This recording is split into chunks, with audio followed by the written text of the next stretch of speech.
To order the meeting of Planning Board for August 19, 2021. We'll begin with the Pledge of Allegiance. Pledge allegiance to the flag of the United States of America, to the republic for which stands one nation under God, indivisible, with liberty and justice for all. Thank you. The town of Burlington will hold the August 19th meeting of the Planning Board as a hybrid meeting due to the expiration of the state of emergency that was issued due to the COVID-19 virus on March 12th, 2020. Please note that the option for remote participation via WebEx is being provided as a courtesy to the public. This meeting will not be suspended or terminated if technological problems interrupt the virtual broadcast unless otherwise required by law. Those seeking to participate remotely may do so via the following. They can go join our WebEx meeting at townofburlington.webex.com. And the meeting number is 179-056-5890. And the meeting password is 1645. If you would like to join the WebEx by telephone, you can dial 617-315-0704. The meeting is being broadcast on the BCAT government channel, which may be found on Comcast Channel 99, RCN 15, and Verizon 41, as well as streamed on Facebook Live and the BCAT Facebook page. The public will be able to make comments during the time for public comment. Questions can be asked via WebEx chat function, Facebook, and the Facebook Live chat function during the meeting. All persons wishing to ask a question or make a comment must identify themselves. Thank you, Liz. All right, we have one item to be continued on this week's agenda. May I have a motion? Mr. Chairman, I'd like to make a motion to take item 7M out of order for discussion purposes. Second. Okay. Motion and seconded. Continue public hearing application for approval of amendment of definitive subdivision plan for Redmond Street. Murray Hills Incorporated is the applicant. Just want to take the vote for the out of order. Oh, you're absolutely right. To take motion to take item 7M out of order for discussion purposes. Okay. Aye. All in favor? Aye. Okay, all in favor? Aye. Aye. Opposed? Abstained? We have 5-0-0. Mr. Chairman, I'd like to make a motion to continue this matter to the planning board meeting of September 16th, 2021. And further, the planning board agrees to mutually extend the statutory deadline to file the decision, subdivision form S, to November 10th, 2021, by the applicant on August 18th, 2021. Second. Motion's in second. All in favor? Aye. Opposed? Abstaining? 5-0-0. All right, on to citizens' time. If any audience member in the hearing room or on the web wishes to speak, please identify yourself, and for those remotely, raise your hand and we'll call on you as well. So anybody in the audience first? Citizens' time, Mrs. O'Neill? I have Dave Miller with his hand raised. Okay, just a second, Mr. Miller. Okay. Would this be the time now to address something that's going to be brought up? I guess it's item 7C, D, E. I think we wait on that one. Okay, Kathy, you want to hang on there? Yes. Okay. Yep, thank you. And Mr. Miller. Yes, I'm Dave Miller, Gloria Circle. And I have two things tonight. First is a process issue with regards to trying to get enforcement of our construction hour bylaws. And I don't know if some of you board members might remember, about a little over 3 years ago, I was in front of the board because we had an incident where a roofer showed up at 5 Dartmouth Road, which is part of General Walker Estates. He showed up early on a Sunday morning and started hammering in roof shingles. So I called the police and they came out, but they didn't stop him because they said, well, it looked like it was just a man working on a single family house. It wasn't a commercial development. And it was a civil matter and nothing they could do about it. So obviously I was very frustrated because the police obviously didn't know anything about General Walker Estates, didn't realize it was a commercial development. So I, with the help of the bylaw review committee, of which I was a member and still am a member, completely rewrote the construction hour bylaw to try to fix that kind of a problem. Removed ambiguities, made things clearer, we thought, so that situation shouldn't happen again. Well, this last April on Patriots' Day, which is a legal holiday, workers showed up at 5 Dartmouth to work on the minor engineering change that this planning board approved to fix driveway and other issues there. And again, I called the police and wound up with the same result. They said, well, it's an owner-occupied house. How do we know that the workers aren't the friends or relatives of the homeowner? And there's nothing we can do about it. So sort of fit to be tied. And my first thought was, oh, I'm going to have to try to rewrite the bylaw again. And then I realized, no, there's no amount of wordsmithing or rewriting of the bylaw that's going to fix this problem. The only way to fix it is you have to answer the following question. When the police come out to a site and look at activities going on, what is it that would make their decision on to whether an activity is allowed or not allowed? How can they make that? What would make that decision for them easy and quick and efficient without them having to do a Sherlock Holmes type investigation? I certainly couldn't answer that. So I had a long conversation with our new police chief, Chief Brown. It was very productive. He was very supportive. He agrees that quality of life issues are very important. And we both sort of homed in on sort of the root issue, or one of the root issues, and that is the police department needs to be sort of tied in to the building and planning departments to know what projects are going around town. And as an example, in an ideal world, when I called the police and said there's activity going on around the driveway area of 5 Dartmouth, it would be nice if the dispatcher, whoever, could type on his computer 5 Dartmouth, and up would pop on a screen, gee, 5 Dartmouth is part of General Walker Estates, a commercial project. There's an in-progress minor engineering change to fix some driveway work and other work at both 3 and 5 Dartmouth, so that when they came out to the site, they could look at that. Somebody's cutting in using a saw to cut into the driveway, the asphalt on 5 Dartmouth. Obviously, that's commercial work. That has nothing to do with the homeowner. It's not the homeowner making improvements on his property, and that would not be allowed. So sort of my question is can we sort of need to get this kind of a thing in place at some point, or the bylaw sort of has no teeth? And I thought I remember about 2 or 3 years ago, Kristen said that they were planning on something like this, but I don't know, obviously, based on my experience, nothing's happened. And can something be done going forward? And it can't just, to my view, can't just be a list of here's outstanding permits. For the police, they need some summary, user-friendly information that clearly and quickly gives them an information to determine this is activity that's allowed or not allowed. The bylaw is clear on what's allowed and not allowed, but it's sort of determining which bucket does the activity fall in? That's the issue. And if the police knew what projects are going on and some detail about projects, knowing about minor engineering changes, knowing about decisions documents, maybe. Anyway, that's my first issue.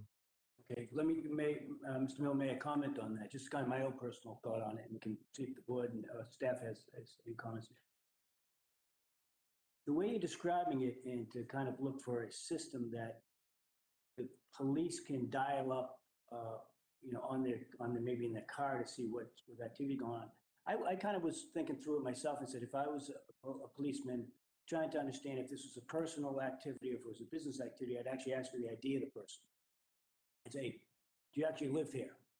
Right now, is it a friend or a relative? You can get down to the nuance of that, but I think a quick ID of the person can kind of get to the end of that. Maybe that's more of a training thing with the police versus trying to get into some sophisticated, computer process, which may take a period of time, if ever, to implement. Just my thoughts. Anybody else have any thoughts on that? Just the board before we turn over to staff? I think now I think the police department is capable of accessing the database that we have that shows applications and projects and process. So maybe it's just an education on their part. so the dispatcher knows how to do that when he sends the officer out. He says, this is an ongoing project, they shouldn't be But right. he might not ask, so more of a police training type of issue. Right, I don't really know, because I don't know how they deal with it. A suggestion. Thank you. Paul, anything? No, just issue regarding quality of life, really, because there's nothing, not long ago, I had one of my neighbors, 6 o'clock on Sunday morning, bang, bang, bang on the roof. So I got up out of the pajamas and went down, I said, it's Sunday morning. Yeah, I had one the other day myself. Yeah, and didn't get very far with them, but the issues like that are hard to resolve. Yeah. Thank you, Paul. Barbara, you have anything? I think that your point and Ernie's points are both valid, and probably what we really need to do is just make sure the dispatchers are aware of how to get that information, because they would be the first people to take that call. Great, thank you. Yeah, it seems like an easy fix to try and get the linkage connected or some new training. I do like your idea, Mr. Chairman, of just a simple ID check would go a long million Yeah. miles Yeah. towards Get 90% of it, yeah. Yeah. getting to the root of the problem. Mr. Chairman, just one other comment I thought of while people were talking, and that is, I think, Dave, you probably should show up in front of the selectmen, since they're the ones that really have control over the police department. We don't have any control, and when you want to talk about someone or have them do something, you go to the boss, and the selectmen. Yeah, right. Yeah, no, great. Thank you. Beth, any additional comments on that? Yeah, so just, we're a department of 4, the police department are a department of many, which is wonderful for us. But I think one of the things as you guys know, all our applications go out to 8 different departments, one of them being police. And we're very happy to get their feedback, but it only goes to, a smaller team of the police department. And then since we moved to the Viewpoint platform, you can log into Viewpoint, search any address, and it'll come up all the permits associated, all the decisions associated. So if that's something that, maybe just more awareness that you can do that, and more access into Viewpoint by the department, so they know that they can search. It's all right there, searchable, to try to get some of that information. So It's accessible for anyone, right, Kristen? anybody, yep. Great. Thank you, staff. And Mr. Miller, any comments on the first item there? Yeah, just ask, can somebody from the planning department just touch base with the chief? Because the chief should remember our conversation, whatever. And I'm not sure if I go to the Board of Selectmen, because I'm not sure if that's the issue. I think it's just touch base with police chief and then see if there's something already there that they can access. Yeah, I'm happy to reach out to the new police chief. I probably should anyway, since I haven't yet, to let them know our database of information and share that. Thank you, Mr. Miller. And there was a second item you had? Yeah, okay. My second item is, oh yeah, I've been trying for a while to get somebody to pay attention to the water issues we're still having on our garage floor. That started when the houses at 3 and 5 Dartmouth were put up. And even after the minor engineering change was put in, that was supposed to correct the water issues. Our situation hasn't changed. I got one response from Kristen, or somebody forwarded me, saying, oh, it was a wet spring, but this started way before the wet spring. And the pictures I put in my original email was after a very dry period. It has nothing to do with whether it's a wet period or dry period. The water is there. And I got a response a couple weeks ago when I didn't understand what it was. There was an attachment that looked like it was an invoice for work that was done at 3 Dartmouth, and I don't understand what that had to do with my issue. But anyway, I'm just trying to get somebody to pay attention, and at least do an investigation of what's happening in my garage. Staff, can you comment on that? So I did send an email, as 2 emails, as mentioned. The last email, that correspondence, which included that the work, the reason I had forwarded that information was to confirm that the minor engineering work had been completed. I'm still, and as of then, I'm still waiting on the as-built plan as well as confirmation of the maintenance clean out of the system as required by our minor engineering change. Hopefully with those documents, we can help better address if there's something that was not correct or there's something that, I can't. If we approve the plan, I need the as-built to make sure it was done as expected. And then again, the clean out is going to determine if the system is working properly. And if all of that is true, then we should, we can further investigate, but I'm still awaiting that information. And who are we waiting on that from? Waypoint Properties. I sent them, after I sent the email to Dave Miller, I pinged them again to say I'm still waiting on this information so I can. So you got them twice and it's just no response, or? My last email back was probably the beginning of last week, so I didn't follow up again this week yet. Probably need to think, and is there anybody besides Waypoint that you can kind of escalate to? I'm just trying to think. I've been communicating with their attorney as well. Okay. So, and they still have 101 and 103 are under construction. Those are almost done. They will be needing to come to you, and the subdivision needs to be complete by, I believe, late September. So there's timelines that are approaching that we'll be talking to them shortly. So, Mr. Miller, did you hear all that? Yes, I did. Okay. So basically, we're still waiting for the final documents on that before anybody can make a judgment? Is that what it boils down to? Yes. Okay, I just don't want this falling through the cracks because, it's been going on for quite a while. We agree we'd like to resolve the whole project as soon as we can. And you said this come before us, it's in the next couple of weeks anyway, where we can address. There's deadlines approaching that will kind of force the issue if nothing else. Do you stop the Francis Wyman Road activity just so we can get this one done, or is there anything the building inspector can do there? Because if that's not resolved, to the neighbor's satisfaction, I'm not sure what you do there. Just to help it along. Can explore options. Sure. So am I correct in understanding that there's something they need from us in 2 weeks' time about? No. They have two properties that are almost finished construction, which they need released from you in order to sell. So that's our leverage. Okay. And they have a completion date of the subdivision overall that's approaching. Okay, so we do have leverage. That's what I wanted to know. Yes. Thank you. Great, thank you. Thank you, Mr. Miller. Okay, thank you very much for listening. Okay. Is there anybody else online for citizens' time?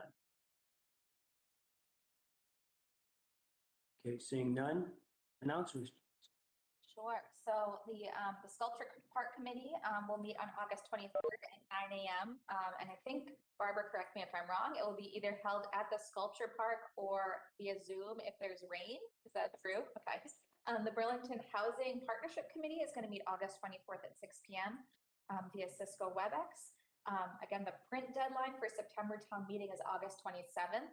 And it's by 1 p.m. in the Selectman's office. So keep that in mind as we discuss the town meeting articles that are coming up in the agenda.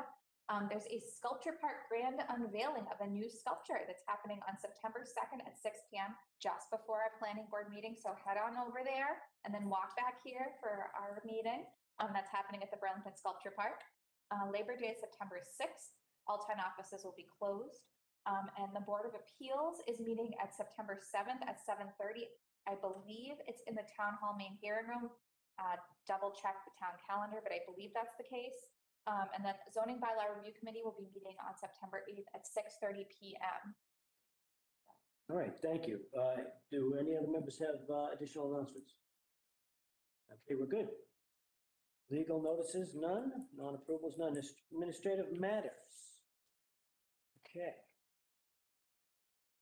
So there's a item A on administrative matters is a discussion to the petition to conduct a housing needs assessment.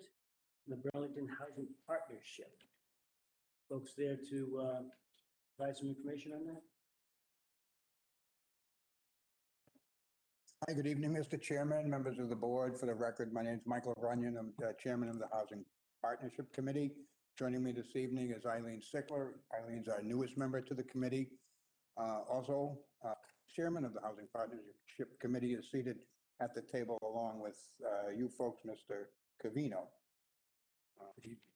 So I know you have quite a schedule this evening, so I'm going to try and be as brief as I can. I'd like to give you a quick history on the Housing Partnership Committee, and then Reader's Digest version of the two warrant articles that we would like you to consider. We would appreciate your support on the two articles that we're going to talk about tonight. Housing Partnership Committee was formed roughly 30 years ago. It was sort of a knee-jerk reaction of the town after two 40B developments came to town, and we were sort of flat-footed at the time.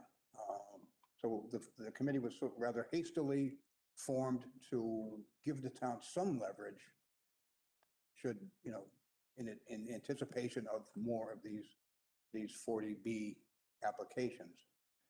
So that's where we started from. Committee primarily would meet when a housing development or any development that included an affordable housing component to it. The committee would be called together. We would hear the proponents'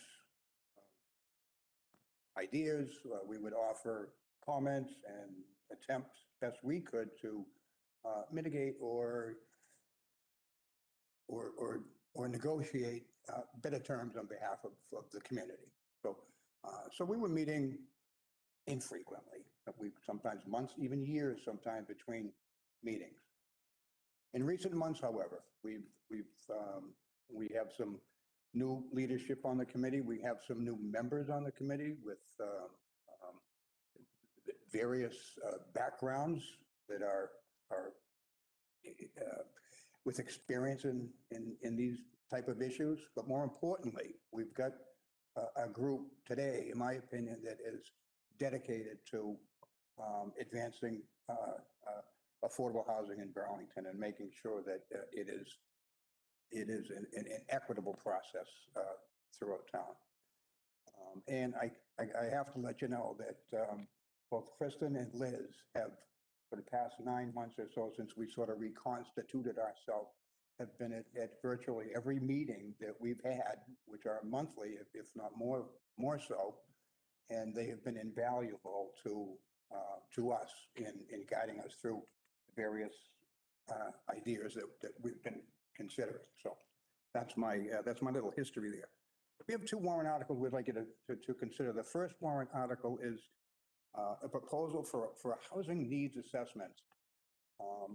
We've never had an independent third-party housing assessment in town here. We've had some master plan committee meetings with sort of limited number of participants, and I think we're just sort of been making some assumptions over the years as to what are the true needs of the town of Burlington. Most of the development proposals, as you know, come from developers who have done a very comprehensive market study of what their needs are and what is going to work well on their properties, not necessarily in the best interest of the community. So what we are proposing is partnership with, help me out, who are we using? Mass Housing. These, MAPC. MAPC. Metropolitan I'm sure you're all familiar with MAPC. So we've actually, at the suggestion of staff, we partnered with MAPC. They've offered to do a true comprehensive housing needs analysis for us And we hope to begin that process soon. The new census numbers are now are available, which happens to coincide nicely with a housing needs assessment. The funds estimated to be no more than $30,000 would come from the existing affordable housing fund that the town currently maintains, which is, somewhere cash and assets is close to $1 million. And we've had that. That fund's been available for a couple of years, just sitting there doing nothing. And so I think this will be a good use of those funds. We would hope that the assessment could be completed within 3 to 6 months, I think at best. Is that fair, Liz? Well, definitely before January town meeting, hopefully, depending upon the census numbers they get. So that's the first warrant article we'd like for your consideration. The second warrant article is, and we made an attempt at this 2 years ago at town meeting, and we sort of failed miserably. So we've sort of,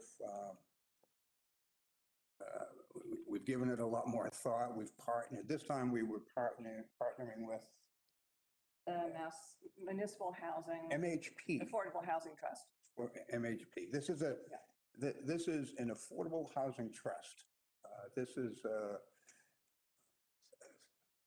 most communities have an affordable housing trust, and they usually partner with if their community has adopted the Community Preservation Act. And it's my understanding that Burlington will be in November of 2022. I think it was going to be on the ballot for Burlington, and if that's successful, then we could obviously partner with them. But the reason to establish a trust, and a municipal housing trust, is that you've got a rather an independent body that has the ability to deal in real estate. They can accept cash, they can accept property, they can purchase property, they can work independently, they can partner with private developers and address the needs of the community based on the guidelines and the goals established for the group. The group would, by law, the group must be led by the chief financial officer of the town, or the chief administrator of the town, which would be the town administrator. It has to be a minimum of 5 members to start with. My recommendation to the committee is going to be that in addition to the town administrator, or a person he designates from his finance team, Burlington, I was also going to recommend that the planning director be a member of that trust, or a staff member that she would designate. The other 5 members would be Burlington residents with a background in real estate, finance, real estate law, or something applicable to affordable housing. But even more important than that, we would want people who actually have a desire to address housing in town. I don't want, look for people who want to add, that they're a trustee just to put it on their resume. We want people that are truly interested in advancing affordable housing here in Burlington. There are some slides that, you're sort of following along there. I'm giving you the Reader's Digest version of this. There are many pages to the full outline that MHP has provided us, and many good reasons for establishing a municipal affordable housing trust. And we can give you links to those pages if you're, if you want to, if you're looking for, further details. But that's sort of the Reader's Digest version.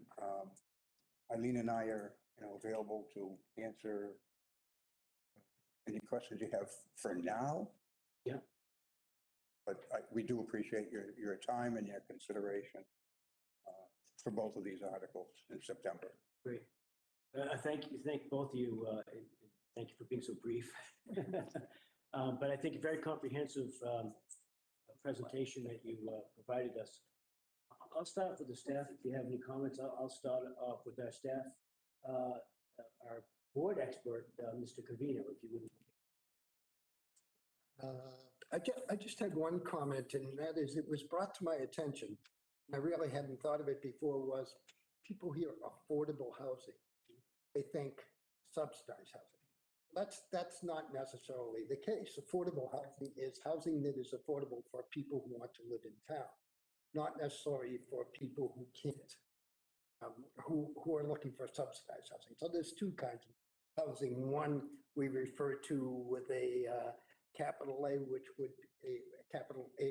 would be the subsidized housing or the town subsidized housing. The other one, just small a. Is it affordable for your kids to live here, even though they may have a job that bringing them a very decent income and they still can't live here. So that's just my comment for the overall Great pictures. Thank you.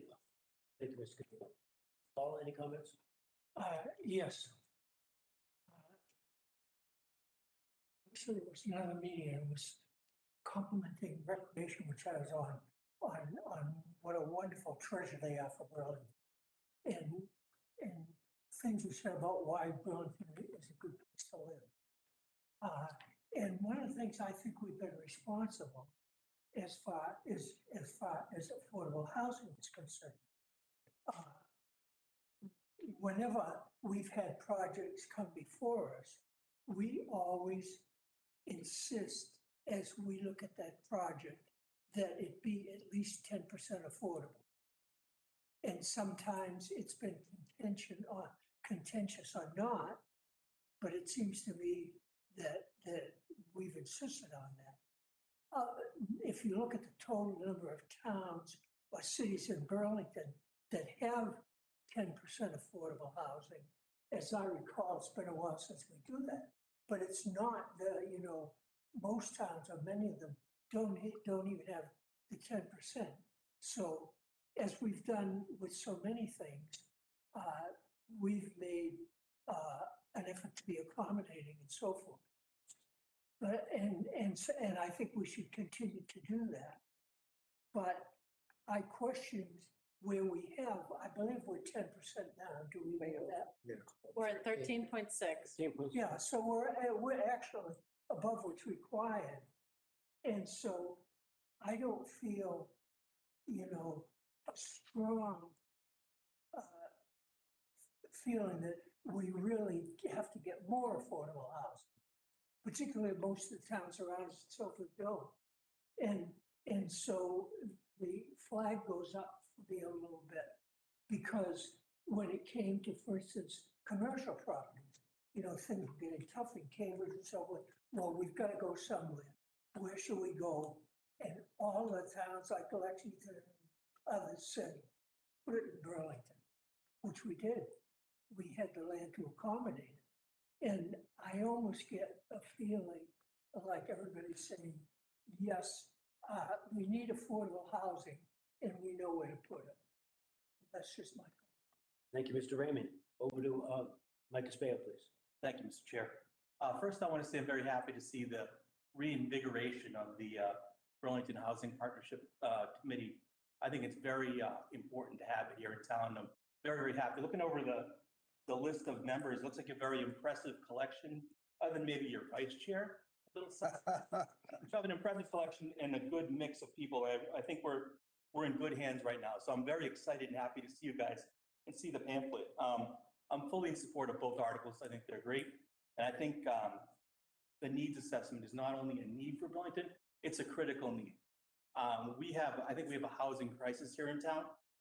They have what's called, we had a couple years ago, the planning board did a forum over in Grandview and we talked about housing in the town center. And one thing I learned that night from actually one of your members, Terry Donahue, is about the housing cycle, where it starts with kids coming out of high school, Burlington kids who want to have their first job, maybe buy a condo, to move to their starter home, to their permanent home, to empty nesters, to older citizens who want to downsize and stay in town.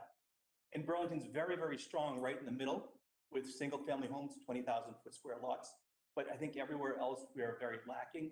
And I think all of the boards in town see these different projects with commercial and residential opportunities. But we don't know exactly what we need. And this housing needs assessment would be perfect in letting all of the boards and all of the government officials in town know what Burlington needs, what we should be striving for, what we should be planning for, what we should be looking for. So I think it's great. You have my full support. I think it's awesome for both the committee and both articles. So hats off to you. Thank you, Michael. Through the chair, may comment to a couple of speakers. Yes, we are head and shoulders above our surrounding communities in terms of percentages. But the overwhelming number types of units that have been developed here in Burlington in the last 15 or 20 years are geared toward one specific group of people. Right? They're 1 and 2 bedroom unit apartments at folks at the 80% of AMI, average median income, severely limiting certain segments of our community. There are big gaps in the units that we do have. Yes, and we're very proud of our accomplishments here in Burlington. In fact, the state has recognized us as one of only 60 communities, I believe, with a housing choice designation. We're certainly very proud of that.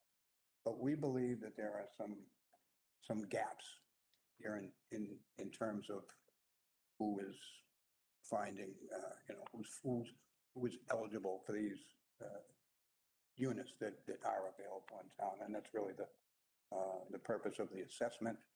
And as well as, because you're not going to find, I'm sorry to say, you're not going to get a developer to offer units to folks at the 50 or 60% income level. That's why it's crucial that you have someone like a housing trust committee who will be able to create those types of opportunities here in Burlington. Probably not many.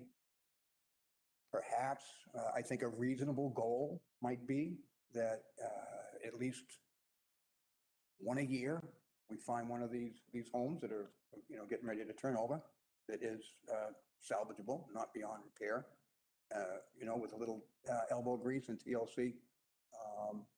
We can fix it up, make it available to a young family.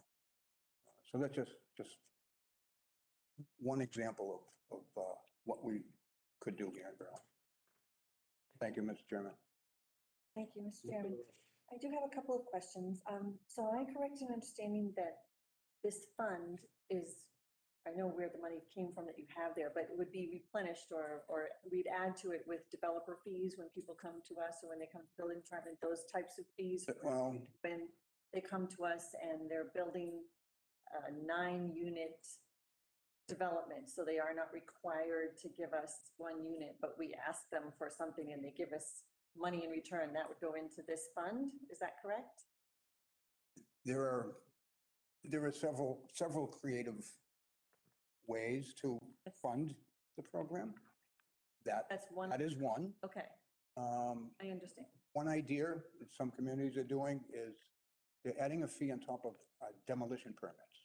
If someone's demolishing a property to build a new mansion, then the fee is.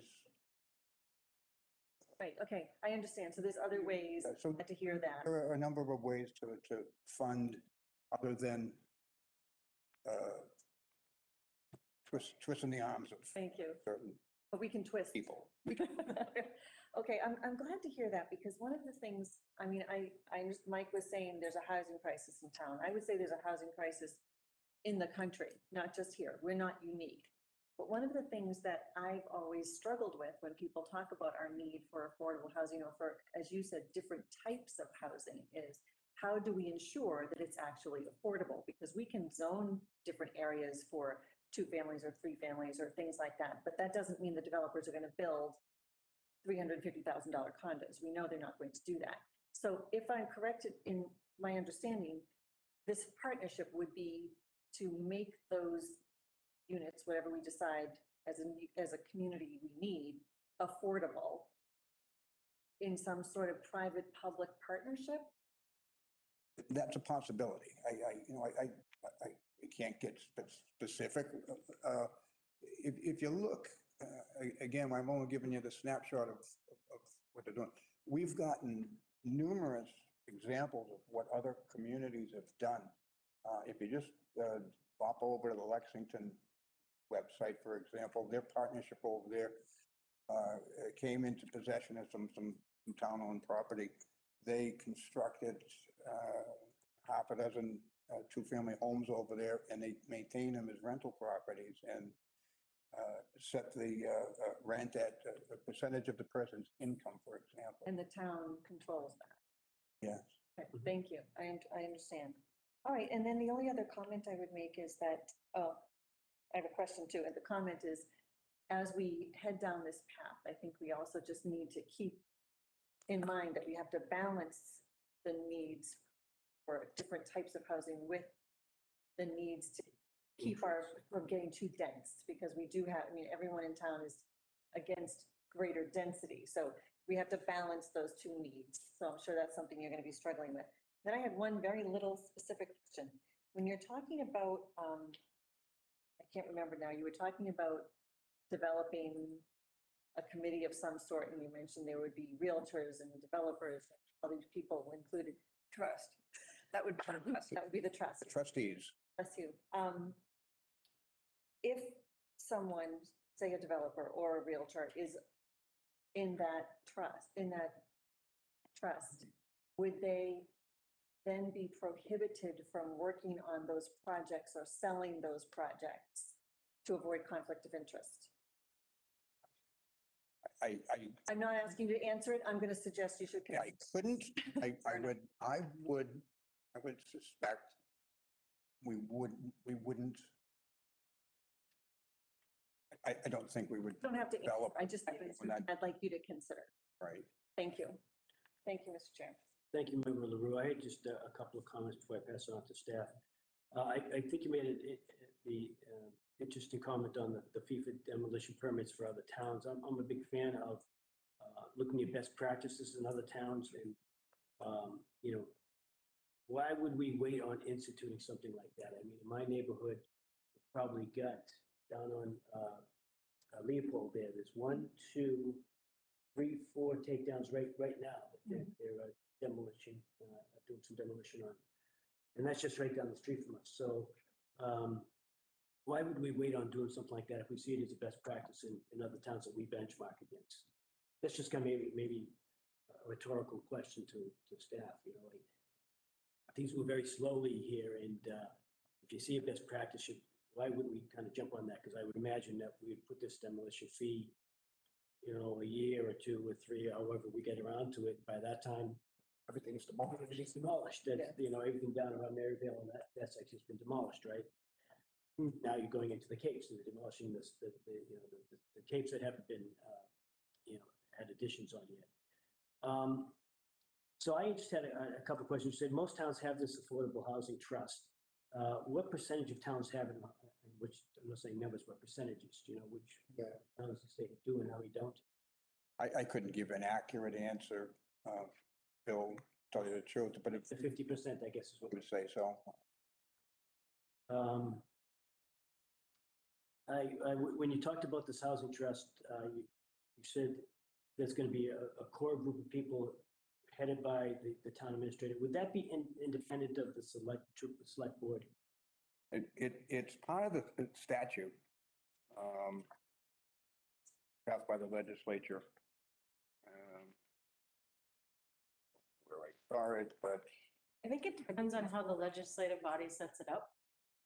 I don't think it's, but it's not immediate. I don't think it had it. you have to set it up, the legislative body needs to approve it, and how you set that, I don't want to interrupt you. Yeah, it's okay. No, that's fine. Yeah. Because I can comment on some other things as well, but I think it's important to really do this feasibility study, understand what we're looking at to then better figure out how to create the trust. I think we must create an affordable housing trust. I mean, essentially, under Mass General Law, you can put money in certain envelopes only through allowing the legislative body to create those envelopes. So right now, when you say we're holding this money for affordable housing, it's just in the general fund and it's like earmarked for, but you still have to go to town meeting to take it out. It doesn't preclude it from kind of going elsewhere. So if you really want to create an envelope, you have to create this affordable housing trust. And many communities, just to your question about how many communities have an affordable housing trust, if they have the Community Preservation Act, which requires you to set aside money for affordable housing and historic preservation and all this. So a lot of communities that rolled into the CPA rolled immediately into the Affordable Housing Trust as kind of something that comes together with it. So anyway, just to think about kind of what this is, it's not kind of standalone. I think the demo fees are a great idea. I think a lot of things are a great idea, but some of those things are tied to us adopting certain things and provisions of the legislative body or the statute for us through the legislative body adopting certain statutes to give us some of those controls.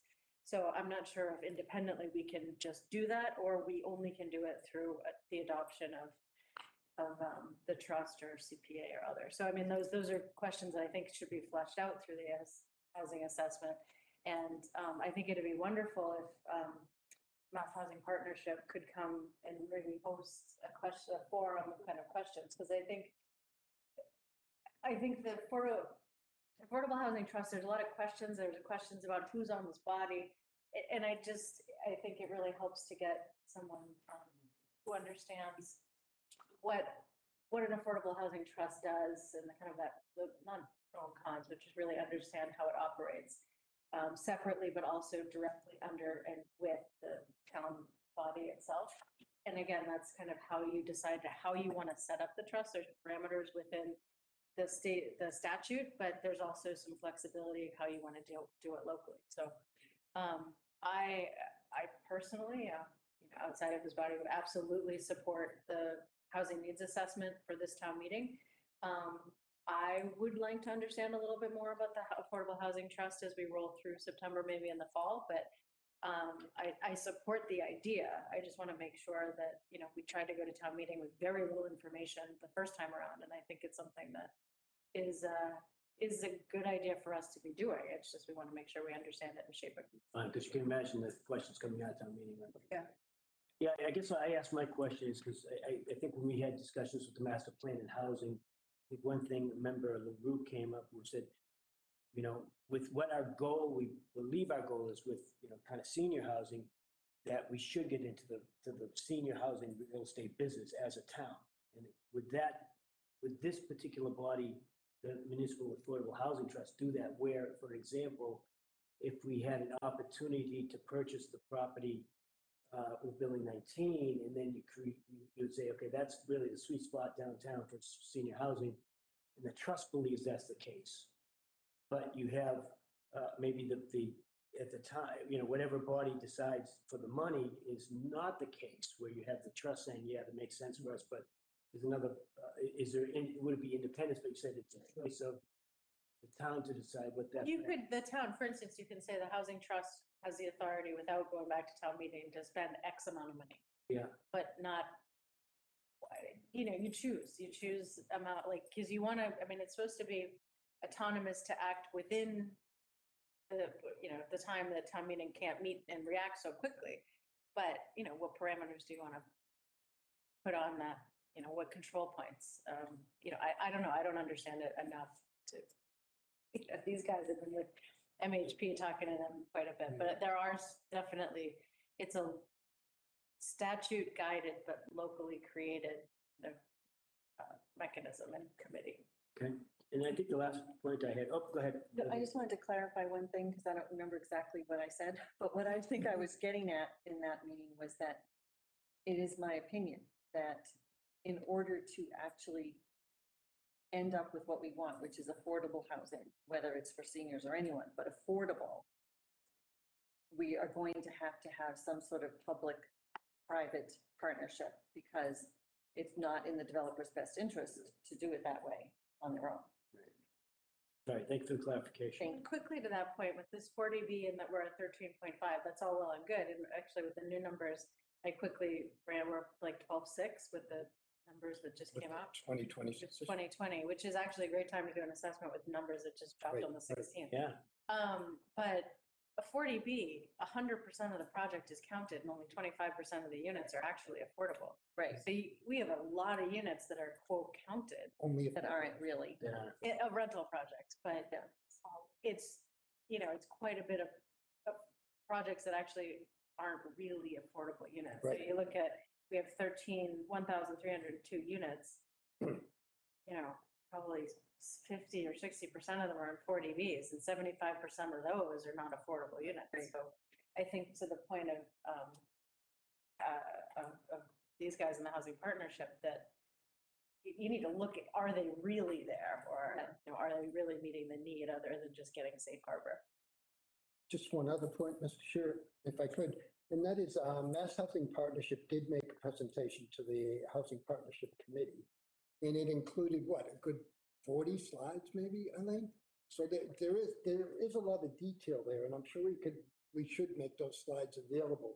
Because when we asked them about maybe presenting at town meeting, they seemed to be a little reluctant to actually be the ones presenting. They felt that they could, maybe critique a presentation before town meeting. Yeah. But they didn't actually want to show up, although they probably would be able to show up before a body such as this, a smaller body, if we wanted them to. We Yeah, could- or do a forum. Or with the do a housing forum, partnership. public Probably forum. better. Question and answer. Yeah. So I get, because it's kind of, it is. Yeah, there's a lot to it. Yeah, great. Okay, Steph, anything else you had in your? No, I think you guys are preparing the warrant articles, town meetings. You have 2 meetings before town meeting, and it's up to you guys if you want to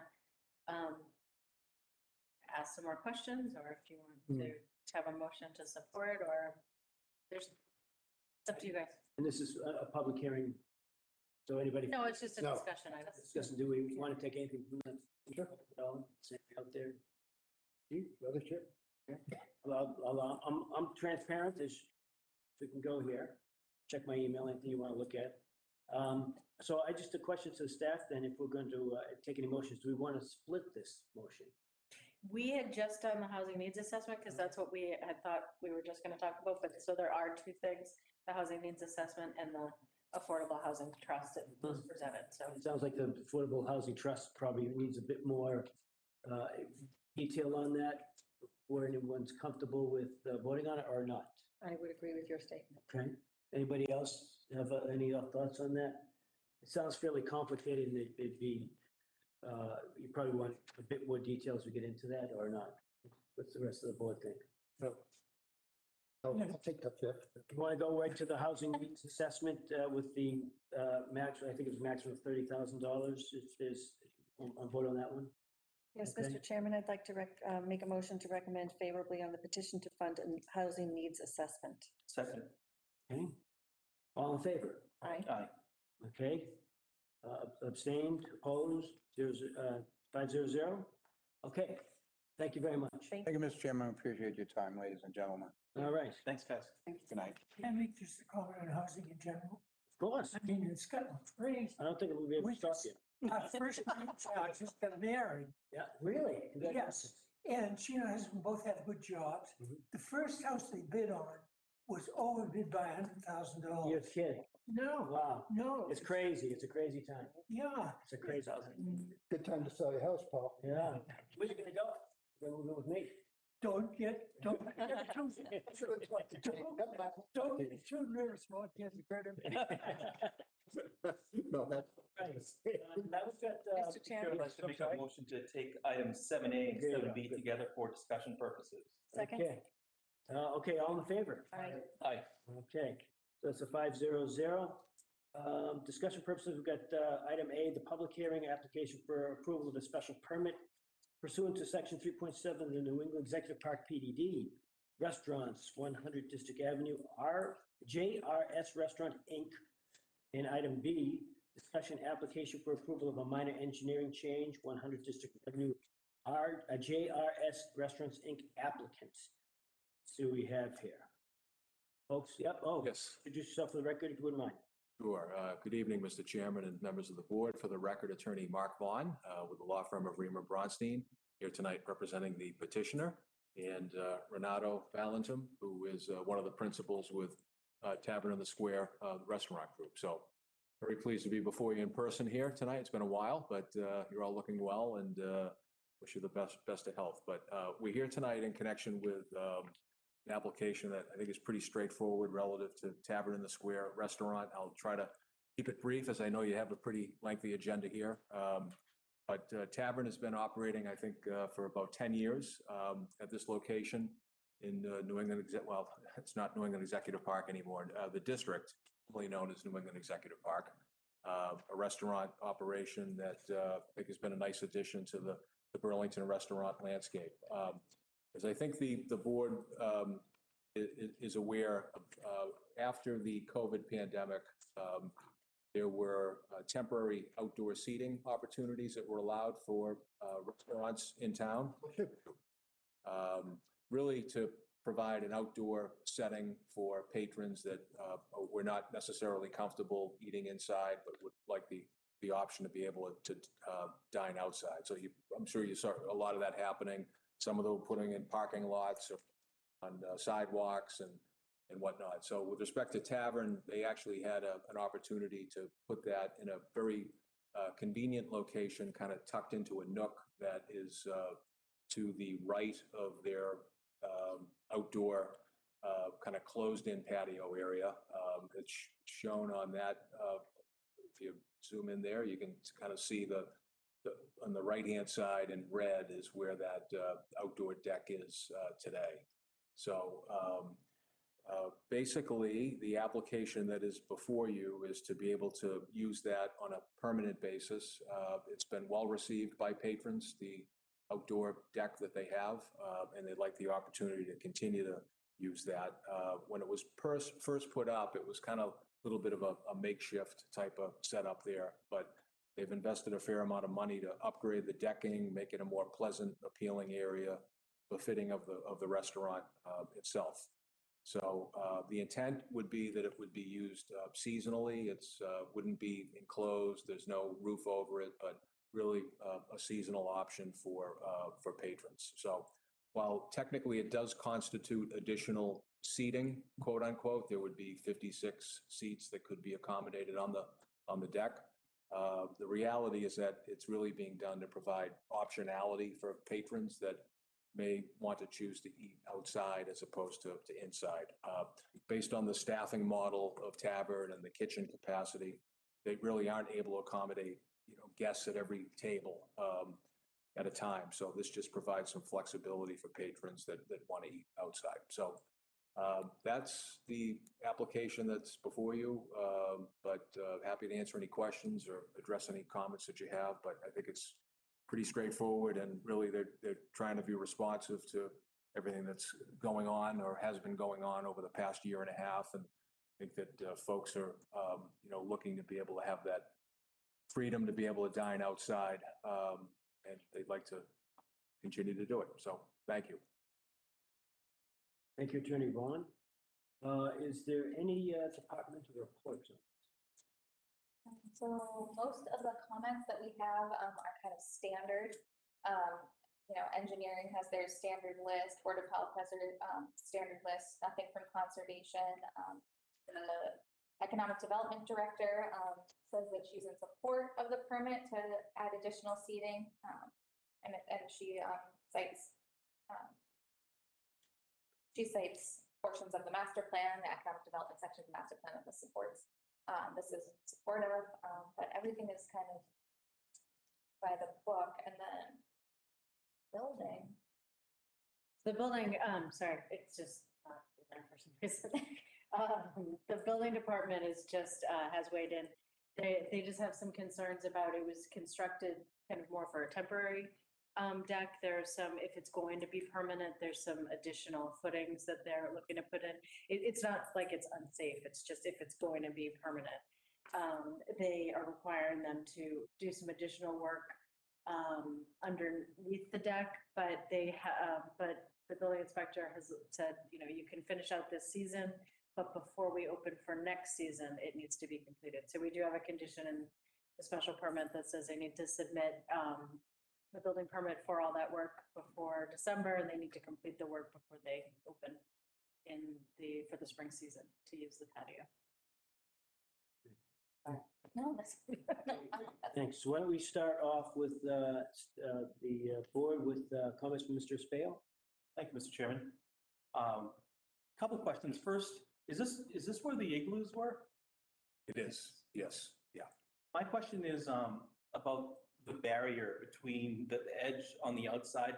What type of barrier protection would customers have from, you know, potentially a car coming off the road, or what's the wall situation there? Do you have a rendering or a picture or anything, or what do we have there? I actually have photos of what's out there right now. I mean, yeah, I didn't bring a lot of them, I apologize, but yeah. There's two photos there, but there is a railing system that exists. Yep. That's the same one. Oh, this is the same. These are the same. I thought she had given you. There's a railing system that exists around that deck that would remain. I mean, the area sits pretty far back from Burlington Mall Road. And it's kind of tucked in that corner there also. So I don't think it, you know, poses any safety issue. It's not as if there's a parking field there, Mike, where, you know, someone might hit, you know, forward instead of reverse or something like that. So,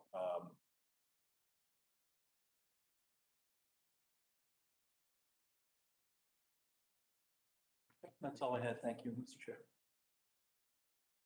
But I'm sure the applicant wouldn't be adverse if bollards were suggested by the police department outside of, right, on the ground outside of the deck. You could probably accommodate it. Maybe staff can put up a Google map that just shows where that is compared to Middlesex Turnpike. Yeah, Burlington Mall Road. I was. Sorry. Just as, sorry. That actually shows it. Yeah, absolutely. So I'm looking at the triangle corner. I can. Yeah, this is Right off it.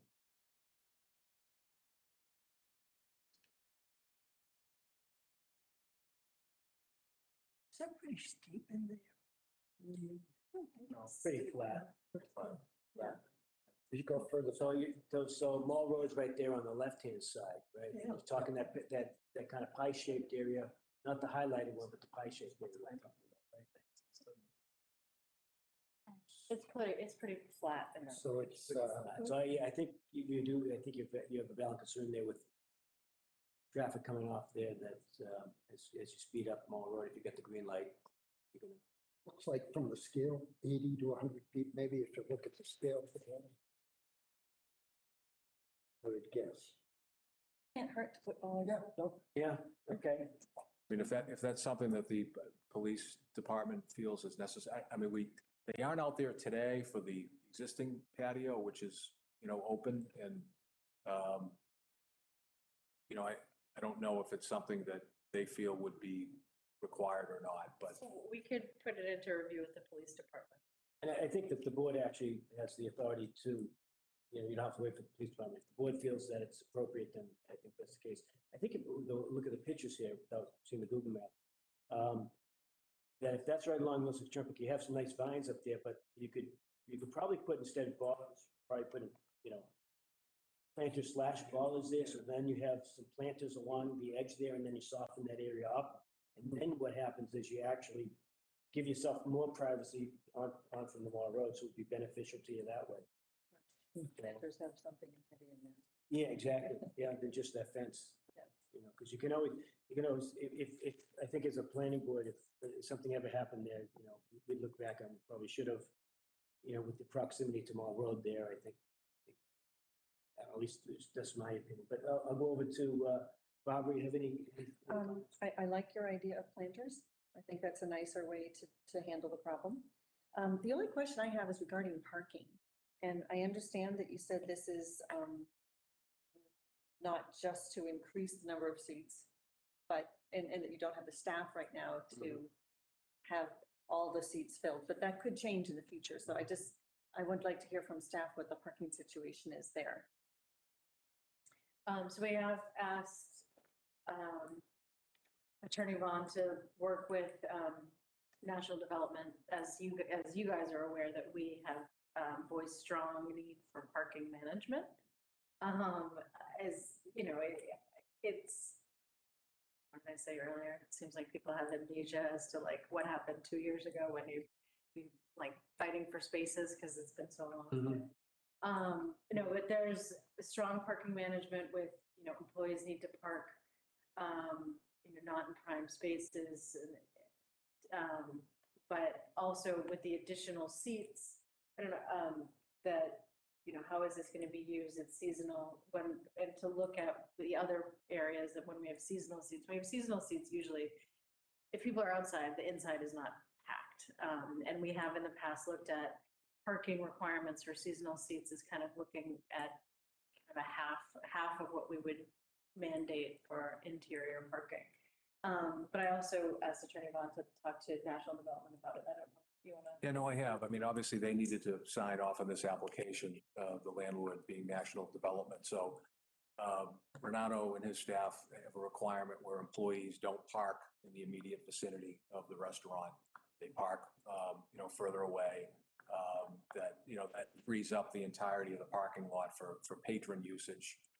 They don't have any tenant signage. I know that's always been a concern in terms of, short-term parking or tenant-specific signage in this area. But, I think to Kristen's point, and just going back a bit, this is part of an office building complex. So you have that complementary use element of it too, which is that in the evening time or the weekend time when they tend to be, a little bit busier at Tavern, that's when the office building, if office tenants are ever coming back, that's when the office tenant is not necessarily there to, eat up those same parking spaces. So it has worked out well. I don't think that there's been any issue, Renato, in terms of parking. So, we do feel comfortable that, with the additional outdoor seats that, just having that as an option. And I don't think your kitchen is actually big enough to push enough food out to accommodate every seat. And that's the point. You don't have a big kitchen there. And, the 56 seats there, you're not going to be able to put the whole restaurant and outside at the same time. My concern actually is more at lunchtime because of Press Cafe, because they're doing a great business. That's good for them, and you're doing a great business, and that's, I think, going to be more of a problem than evening, because Press Cafe does not do as big an evening business. So it's lunchtime, daytime, Monday through Friday lunchtime that I think might be the issue. That's what I'm concerned about. I don't think that's not your busier time. Is that correct? With the lunch as opposed to dinner? Yeah, even is the busiest time for us. So staff, you're comfortable with this? I'm comfortable with it well managed. How do you mean? It's shared parking. Shared parking is always overall, there's enough spaces. It's always the perception of where the space is and, Where do employees park? In the parking garage that's across the street, or? I would guess they park toward the back of this lot, toward the. Okay. By the hotel, and the hotel, there's like a big empty field.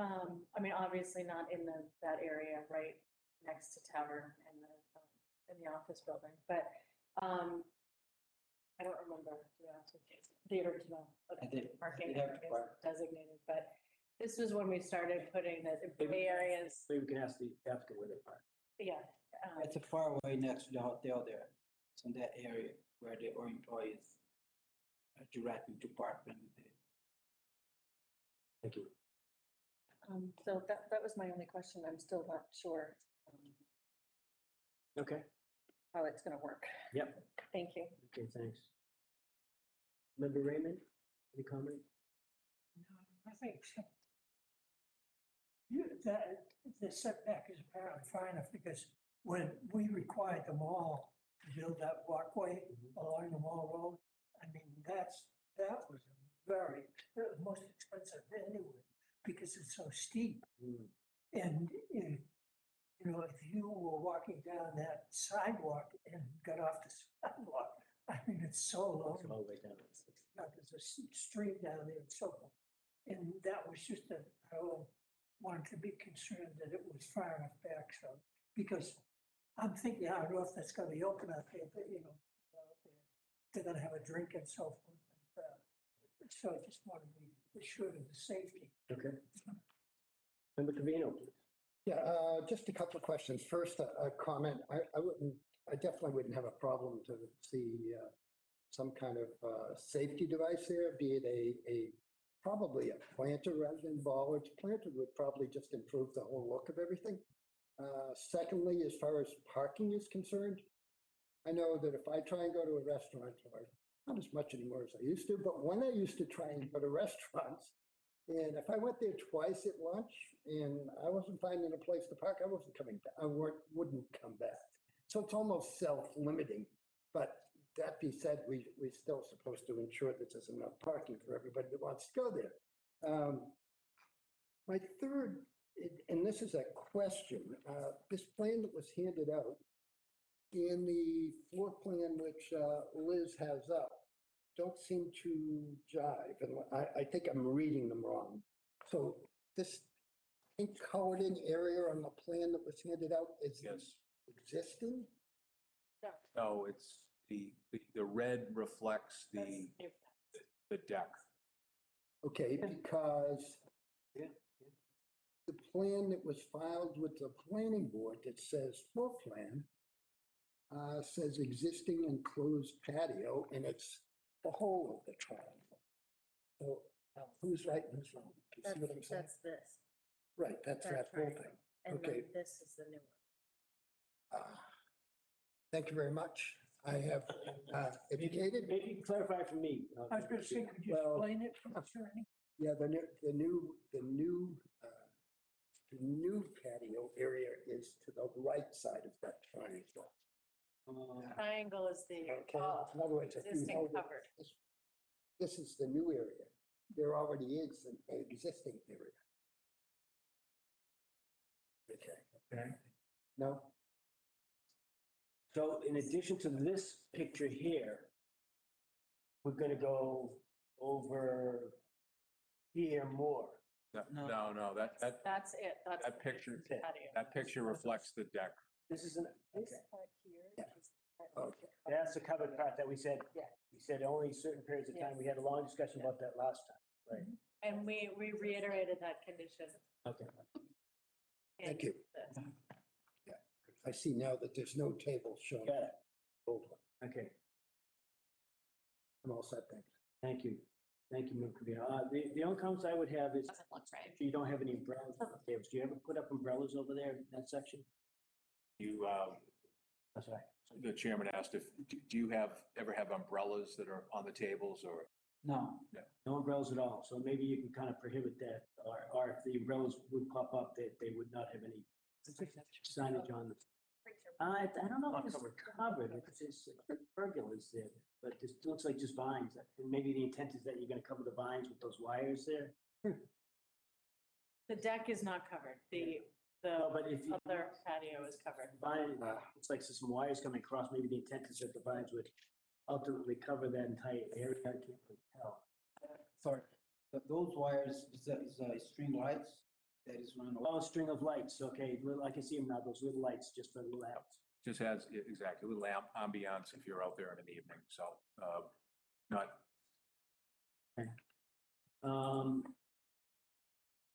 And the only other thing I had was just maybe, again, I think there's some concern about the balls and maybe the planters. I think I would be in a position to say, if you can come back and give us an honest rendition of what that's going to look like, the planters themselves, what kind of plants in the ball that we usually do with landscaping. And where you anticipate these bollards to be located. I'm guessing you could probably do it just on the east side of that, of the addition, versus here it looks like the north side, but it would be actually, so you could do it on the north side of the addition, but not on the east side. That would be, the traffic would head the other way. There's a divider there, so. Yeah, I don't know if, just with respect to the need for the bollards and the planters and whatnot, so you see the area that's circled there, so that's where it would be. Yeah. The area to the left already exists today, but there are a number of mature trees that are right in front of that deck area that, Liz, I don't know, you had it on that street, Brenda? Okay. I don't know if that's still. Picture right here. Turn it on. Yeah, there's one there, but I think more importantly, there's more that, there you go, right there. So, And Google really helps. yeah, I just, and I'm not trying to belabor the point, but I'm just really wondering whether you need to have planters and bollards, because it is kind of tucked in that corner. I don't think it poses a safety risk, just given the maturity of the vegetation that's out there. But I think we'd prefer not to, just from a aesthetic perspective, to not have to have it, just given what's out there right now, providing a significant impediment for anyone. Yeah, my travels around the country, I found that the more landscaping you have, the better. The places where I go and you see around the country, if you had the green around here and flowers around here, it's just personal opinion, one versus another. That's more aesthetically pleasing. I'd be more inclined to go there versus if you just kind of had. And then I think it does prohibit, a little creep if someone wants to try to provide that external patio, but that's just one person's opinion. Okay. Never have too many flowers. Yeah, I would say, I think it's the Jim that's not here today, she says, don't be afraid to be the best dressed person in the room, right? So you want to really set that benchmark, and again, what I've been trying to press on these folks, go ahead and enhance your landscaping, which I think this board has the ability to provide input to. I'm really, based on places where you go, and it's really the upscale places you go that Burlington wants to be, you do see more plantings, and that just provides a more aesthetic and pleasing place to be. Although people might say tax fees may approve, but. I agree with you. So that's just one person. I don't know if anybody had any thoughts on that, or I agree. one, Paul, I don't know if you agree or disagree with that. So you guys can, you agree or disagree to put more landscaping and the planters there? Sure, absolutely. Could I maybe make a suggestion? Would it be possible to have a condition that just through staff and police, if we determine if there's some areas where having additional planter boxes with bollards in them or whatever would make sense, then we would. Yeah. So what I would do is I would say you don't need the police in that, again, I'll repeat that. I think even if it's decided that we don't need bollards there, I think still you'd want, I think the additional plantings around there, I think would be preferred as well. Get soften up. Plantings help give you the direction too. Yeah, give yourself, soften up the fences over there. I think you'd be pleasantly surprised. Should we leave that to the? Just put planters with flowers in the condition. Yeah. What's that? Planters with flowers in the condition. Yeah, I think that's fair. Well, it sounds like your bollards may be plantings, yes. Yeah. Yes. Yeah.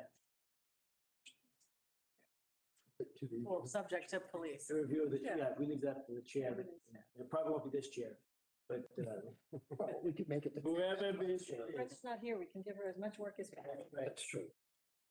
Is that okay? Again, just, as this particular chair, based on my experiences around the country, the more landscaping input, the better. So, is there any motions to be made? Let me see, is this a public hearing? Yes. Okay, You have a special permit and a minor engineering change. okay, we'll just see where I am here. Okay, staff, any additional hearings, any additional comments, sorry? Okay, then we'll go to the public. Anybody here want to speak in favor or against this particular application? I see none. All right, do I have a motion for the public hearing? Mr. Chairman, I'd like to make a motion to close the public hearing on this matter. Second. Okay, motion made and seconded, all in favor? Aye. Okay, against, abstained, 500. Is there another motion? Yes, Mr. Chairman, I'd like to make a motion to approve the request of JRS Restaurants Incorporated for a special permit pursuant to Section 3.7 Restaurants of the New England Executive Park Plan Development District zoning provisions to permit an increase in the total number of seats allowed from 374 seats to 420 seats, with 56 seats to be utilized on a newly constructed 1,431 square foot patio area for property located at 100 District Avenue in the New England Executive Park Plan Development District and Aquifer District, subject to the terms and conditions contained in Exhibit A attached as amended. Second. Okay, motion made and seconded, all in favor? Aye. Opposed, abstained? Okay, Mr. Chairman, I'd also like to make a motion to approve the request for approval of a minor engineering change for property located at 100 District Avenue to permit the construction of a permanent exterior patio deck with a 56 exterior seating capacity as reflected on the red line site plan entitled Patio Overlay Site Plan prepared by Banas Vangen Breslin Incorporated, August 17th, 2021, consisting of one sheet and a red line floor plan entitled Tavern in the Square, 100 District Avenue, Burlington, Mass., prepared by Souza Design Architects dated June 11th, 2021, consisting of one sheet subject to the following revisions, terms, and conditions as printed? As amended. As amended. Okay. Thank you. okay, we have a motion and second, all in favor? Aye. Opposed, abstained, 500. Thank you. Great. Thank you all for your time. Appreciate it. Thank you. Thank Thank you. you. Mr. Chairman, I'd like to make a motion to take 7F together for discussion purpose. Second. We have a motion and second, all in favor? Okay, opposed, none, abstained, okay. Item 7C, continue public hearing, the application for approval of special permit pursuant to 6.1.1.2 expansion of a non-conforming use of the zoning bylaws at 207 Cambridge Street. Applicant is A0 Design. Item 7D, continue public hearing, application for approval of special permit pursuant to 3.2.15 products of the zoning bylaws for 207 Cambridge Street. Again, Phase 0 Design is the applicant. 7E, continued public hearing, application for approval of special permit pursuant to 4.3.2.16. Storage of hazardous and toxic materials / chemicals for the retail sale of the zoning bylaws, 207 Cambridge Street, Phase 0 Design, again, the applicant. And item F, application for approval of a site plan. This is 207 Cambridge Street, and the applicant here is Investment Trust. We have here some folks here from 207 Cambridge Street. Would you please introduce yourselves? For the record, my name is Jim Kimball. I'm with Phase 0 Design. We're architects for O'Reilly Auto Parts and representing them tonight. Good evening, Mr. Chairman. Thomas Murphy. I represent the property owner.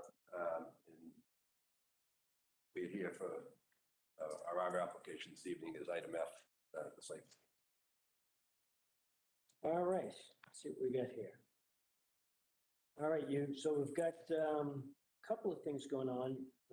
Why don't we start off with the storage and disposal and expansion of the non-conforming use, and we'll kind of separate that a little bit with the site plan approval. So it appears that there's like an application for some sort of business in there. Is that correct?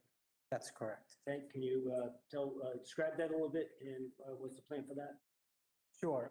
O'Reilly Auto Parts is proposing to renovate the former Burlington Auto Supply location at 207 Cambridge Street into a new retail store. The store is approximately 11,000 square feet.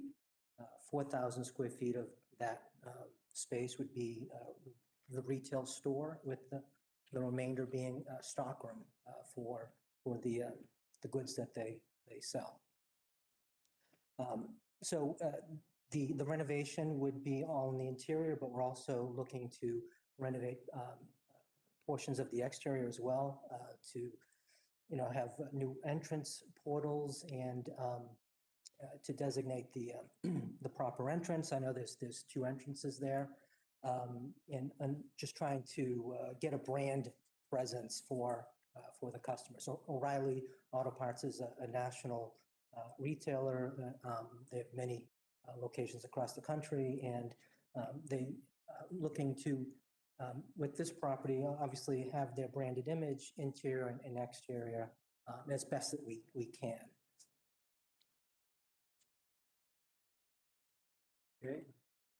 So we've got some plans here.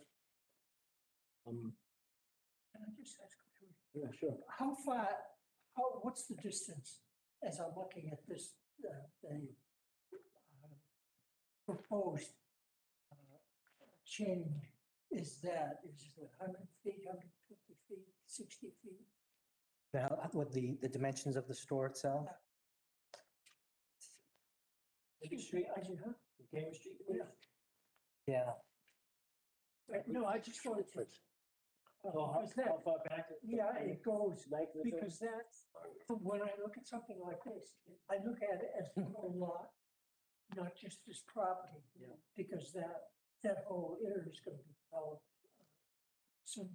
Yeah. And I just wondered if this is long enough, so it's going to be most of the. The footprint of the retail space is about 80 feet wide and 360 feet down the length of the building. The entire building is 360 feet long. And I think O'Reilly's has taken a little less than half of that, from front to about the middle. And then from the middle to the back, there's a restaurant, there's a karate studio, and there's like a grocery store or something. There are already tenants there.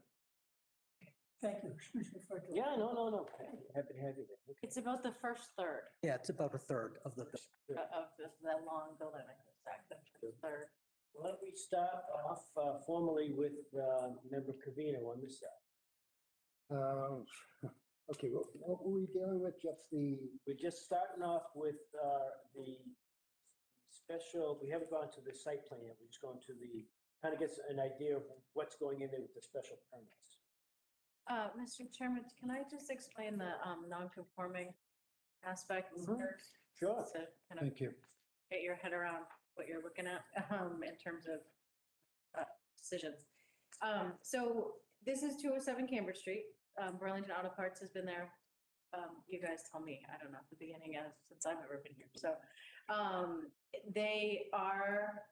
the site itself was BG and IG. The very front of this building, not even the first, like the very front, like 100 feet back from Cambridge Street was BG. Then the rest going back into Terry Ave was zone general industrial. So Same building, you had two zones? yes. Okay. So therefore, the retail portion of the auto parts store was permitted under BG. The storage and distribution and warehousing and all that aspect was under IG. And if you recall, we recently rezoned 207 to be for the full property to be BG.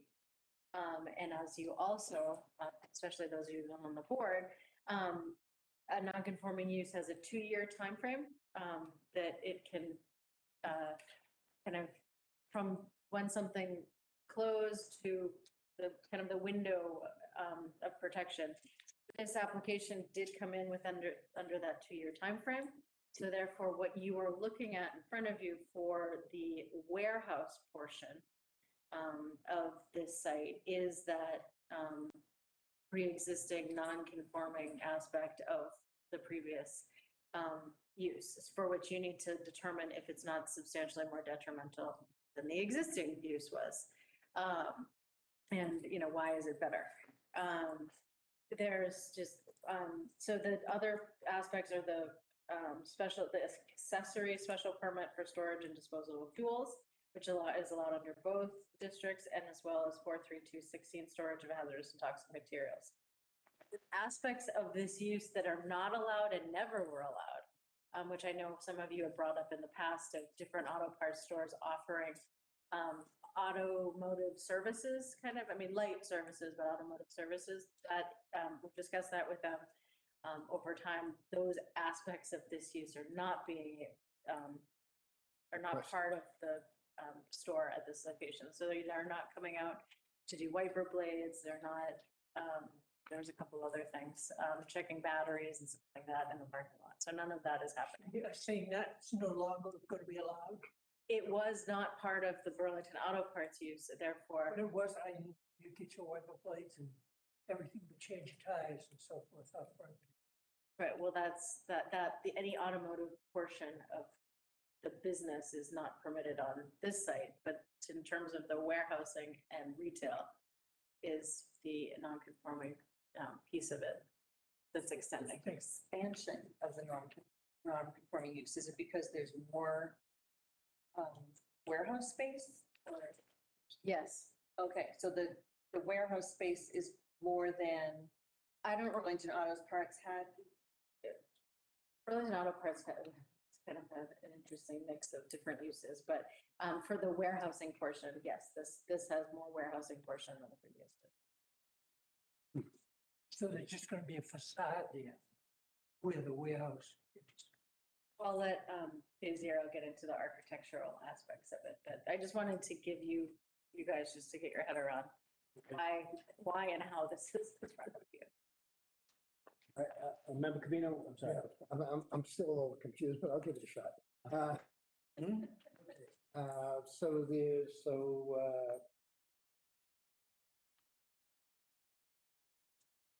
I probably don't have a big problem with an expansion in the warehouse space, since the building is kind of looking the same, and I don't think that there'll be that much of a different activity.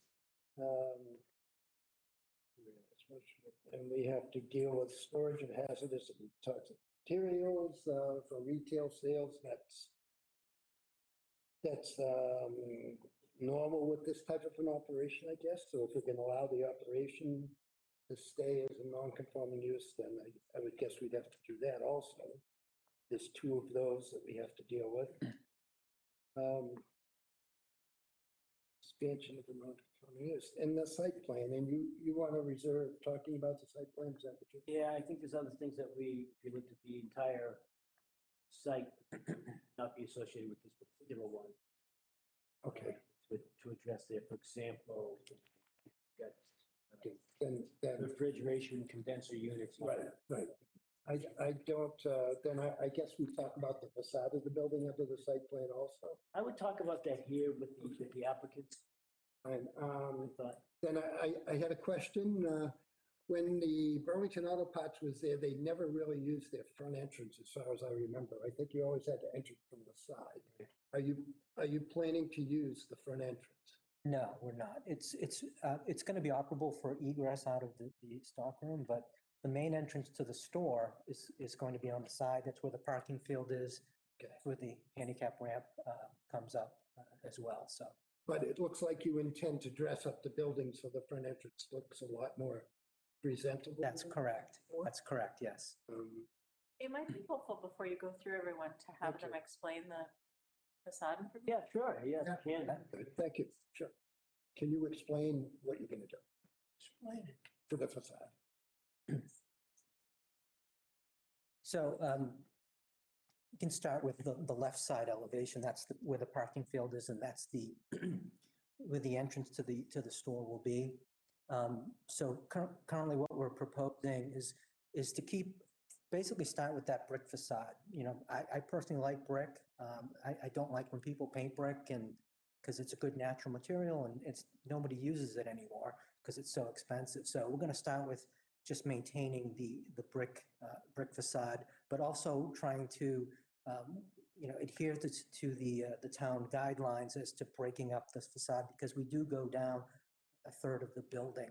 So In addition to the front portico, which defines the entrance, we have pilasters on each side of it to designate the entrance area. We've got AZIC trim boards included. The red sign band is actually hardy plank clapboard siding. We're showing gooseneck lighting with the channel letters. Those won't be illuminated. They'll be illuminated by the gooseneck lighting. So that's really the entrance, which is mimicked just in maybe a different proportion on the Cambridge side as well. So one of the other things that we wanted to do, since the building kind of sits up on the concrete foundation, we wanted to, at first we looked at just painting the foundation and really didn't do a lot. So we came back and said, well, we can apply some nice Eldorado stone. It's a stone veneer. We can apply that and cap it with a block and do that around the front elevation, a little bit on the side, the right side, because you can see a little bit of that building, that side of the building as you're coming up Cambridge Street. So we're going to carry that around as well. And then on the main facade of the building, which is the right side, where the parking field is, we're going to be carrying that Eldorado stone around it again to kind of take the curse off of that concrete foundation. The existing glazing on the left side and on the Cambridge Street side is going to be existing to remain. A couple of the doors we're looking to just change out to upgrade them a little bit because they're a little worn. So we'll switch those out. And then on the glazing, since it's going to be, most of it is going to be stockroom, we're proposing to put a tinted film on the inside face of that stockroom, so you wouldn't be seeing in and seeing the shelves and the goods on the shelves. And that appearance is a little bit more of a mirror aspect. And I believe that we sent you guys some examples that from other stores where we've. And which windows are those? So on the left side elevation, it'd be on the right side, and that glazing wraps around and goes on the Cambridge Street side as well. Stockroom's going to be in front with that? That's going to be stockroom. So basically, if you go to the right, the left side elevation there, where the entrance is, the space is 11,000 square feet. Typically, O'Reilly's, their sweet spot is 7,000 square feet. So this facility is a little bigger than what they need.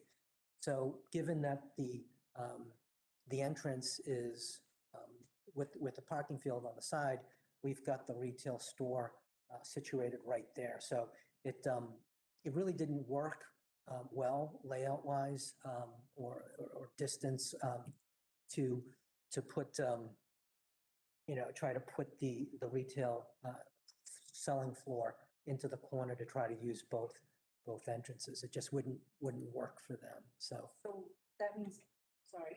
Go ahead. People who want to go into the store cannot enter through the front entrance. no, and I don't believe the former tenant had an entrance there either. You have a door there. There's a door there. There's a set of stairs there that it's existing, yes. And so, I'll let you continue. So also on the see, we've got the floor plan up. You can see the kind of almost square element in the middle of the space. That's the sales floor. That's where the retail operation is. And then the stockroom wraps around the sales floor. And they'll put shelves in there and they'll utilize it, but it'll probably be sparsely used since they don't need all that square footage. Then back on the elevation, well, thank you for doing that. That's great. And then on the elevation too, again, looking at some of the design guidelines and trying to them.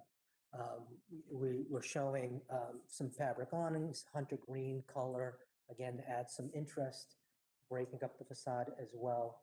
Um, So, and I think the last point I wanted to make too, that I know that the town staff was looking at, was there's some, the electrical service comes overhead into the building, and you see some of that. So we're going to try to paint that out a little bit, take the curse off of that, paint it close to the brick color.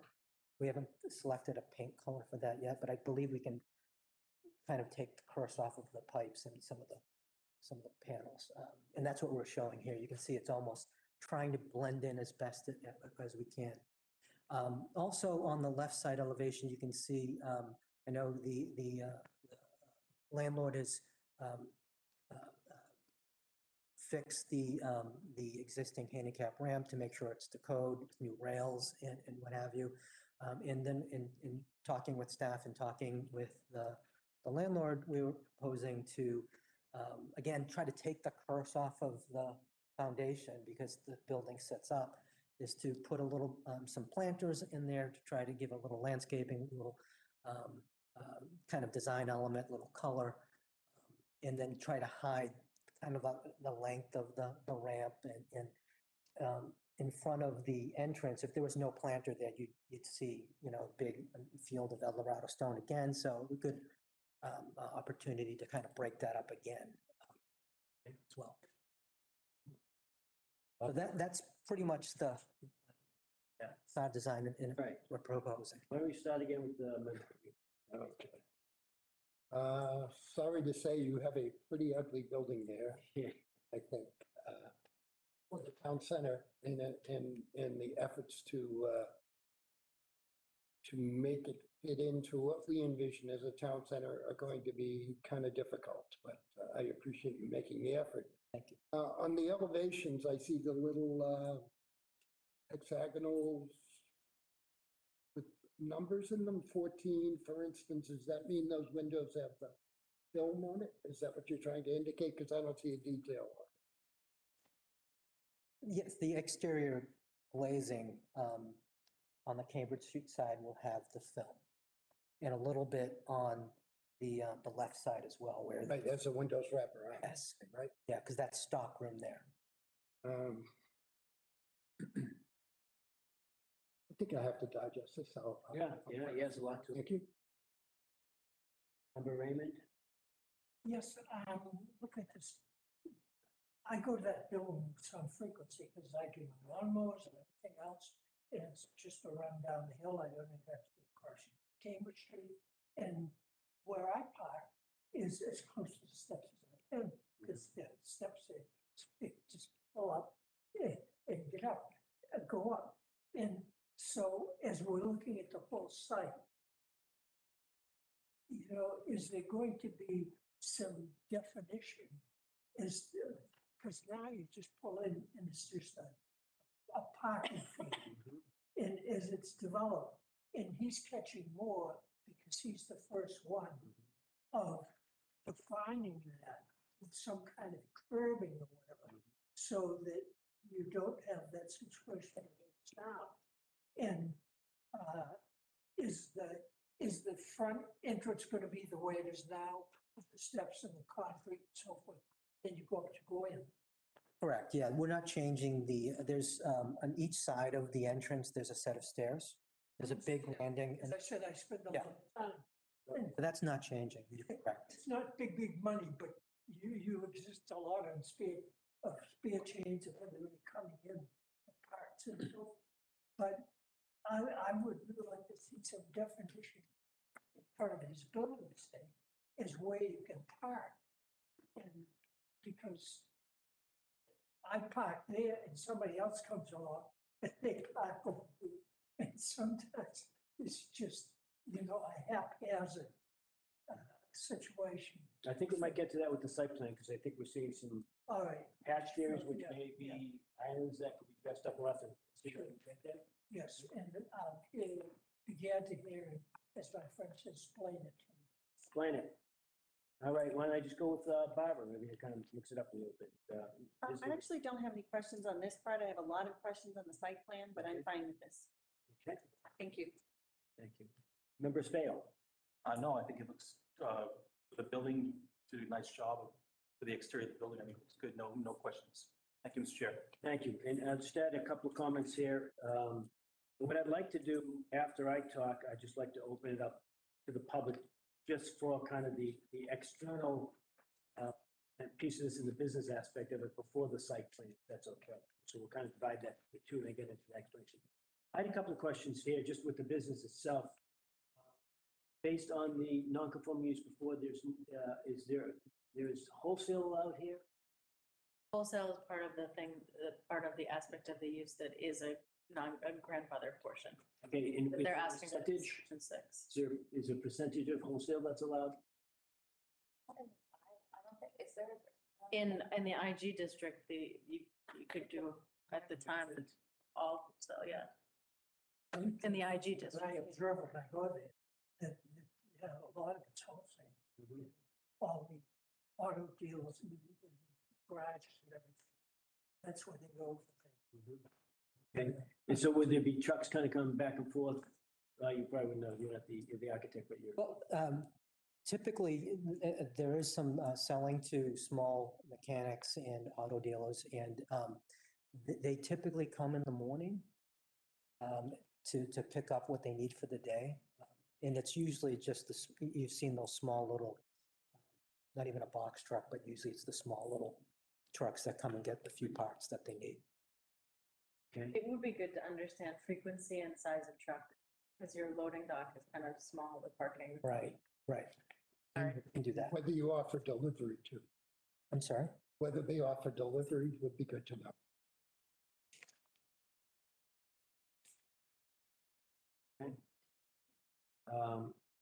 Another kind of question I had was, is there any lighting on the right-hand side of the building? The right side elevation? We're not showing any right now, but I believe there might be some existing. Why would that be? There's a egress door, an existing egress door down, if you don't have the plan, but it's further on down. Store. Is there lighting today there at that door, do you remember? If there isn't, O'Reilly's would be putting one there, if there's not one there now. Is that by code? Typically, it's just good practice to do that. There is one there, Mr. Chairman, Carol. One? Okay. There's a lot of kind of what do you call it? The Wall packs? Wall packs on this building, and as part of the site plan, we have a discussion in general, just especially on the back side, to, as we do with every building, to have the downward facing down and not going back out at all. I mean, there isn't a point to just have the wall pack shining out. Maybe if we talk about shutting that off at a period of time once the store closes, because you get the neighbors right there. One thing that concerns me is that you're doing the mirror window where that the new stockroom is kind of wrapping around. Can you tell me what stores have that mirrored, so I can kind of take a look? I know you had one in North Borica and is there one in Elspeth, but do they both have a mirror front? I can't speak to that. Typically, the stockroom is in the rear with Riley's prototype. So they only use the film when they're taking over an existing, like this was an old grocery store that was split into two. So in here, they've got a little bit of the film because they have a drop ceiling. So they've got some film on the upper level there. And I think there's a couple of other photos that. There's nothing local that has that. Not that I'm aware of. Not that I'm aware of. So let me ask you this: if you didn't have the mirrored, sunglass type of thing coming out here, as I'm kind of visualizing it, what would you do there? Some sort of curtain there so you couldn't see into the stockroom, or would you put signs up there, or what would be the alternative? I think our preference would be just put some sort of a film and not put signage there. Instead of mirrored, would it be like a blackout film? It could be, sure. I know that that's their standard to do the mirror tint, but I'm sure in other applications, they can just put a, a frosting on it or something. I mean, really, the goal that we want to achieve is that you're not looking into the back of a shelf with product on it. I think if you're to do something like this, where you're looking for kind of mirror, I would think you'd probably want to put, a lot of landscaping there. So you're actually kind of seeing landscaping, like large landscape, and that reflection of that's the trees there. Yeah, but this is where they'd be putting that mirror stuff right here. And there's nothing down there. So if you put very large trees there, then what you're reflecting is the trees there, which I'd be okay with. Then it doubles up the landscaping perception. But if you're gonna leave it barren like that, then you probably don't want that mirror look, because now you just, you're mirroring the street and Cambridge Street in the parking lot, and, what's across, Dunkin' Donuts there. The bank. The bank, yeah. So that's kind of some thoughts. Sure. So I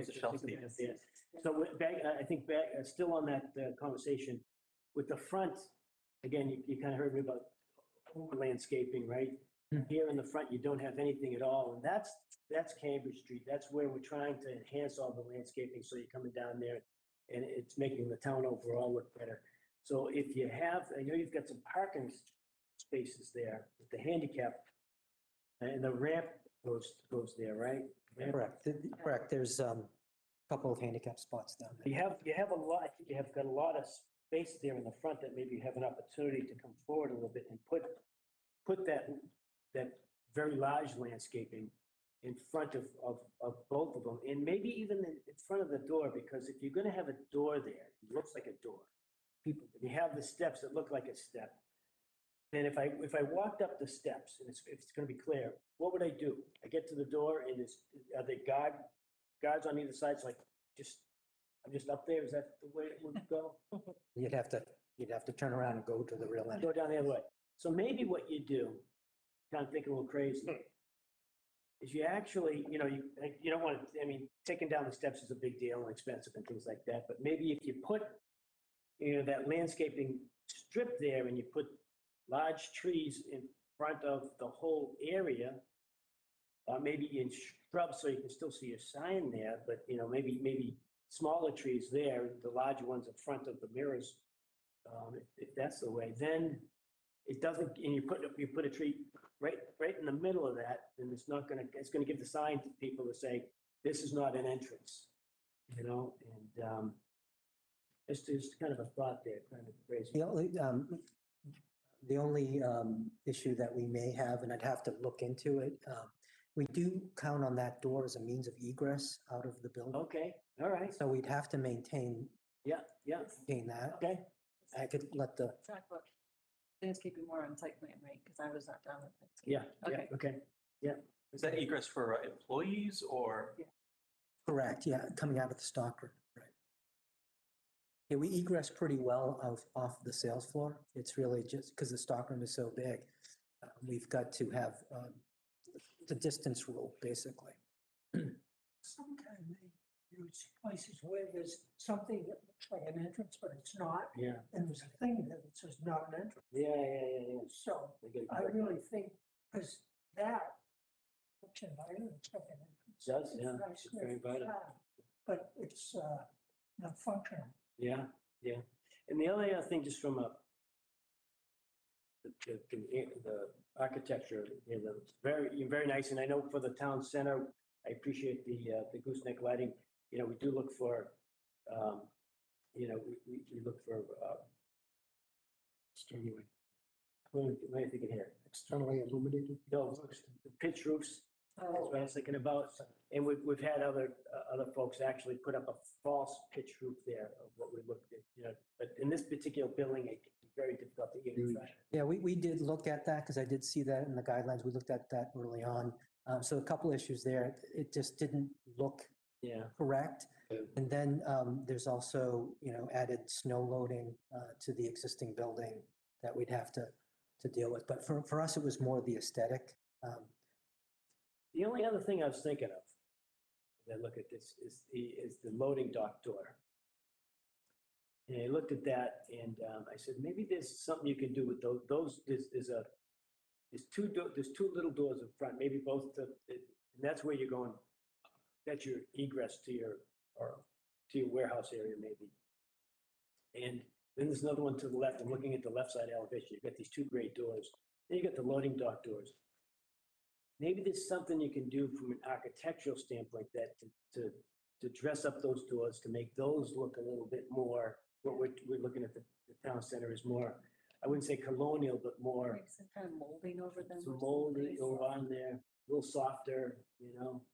And I was thinking, just as my mind, looking at the garage door, you know, how they have faux garage doors that look like little barn doors or something like that, you know, in this particular one.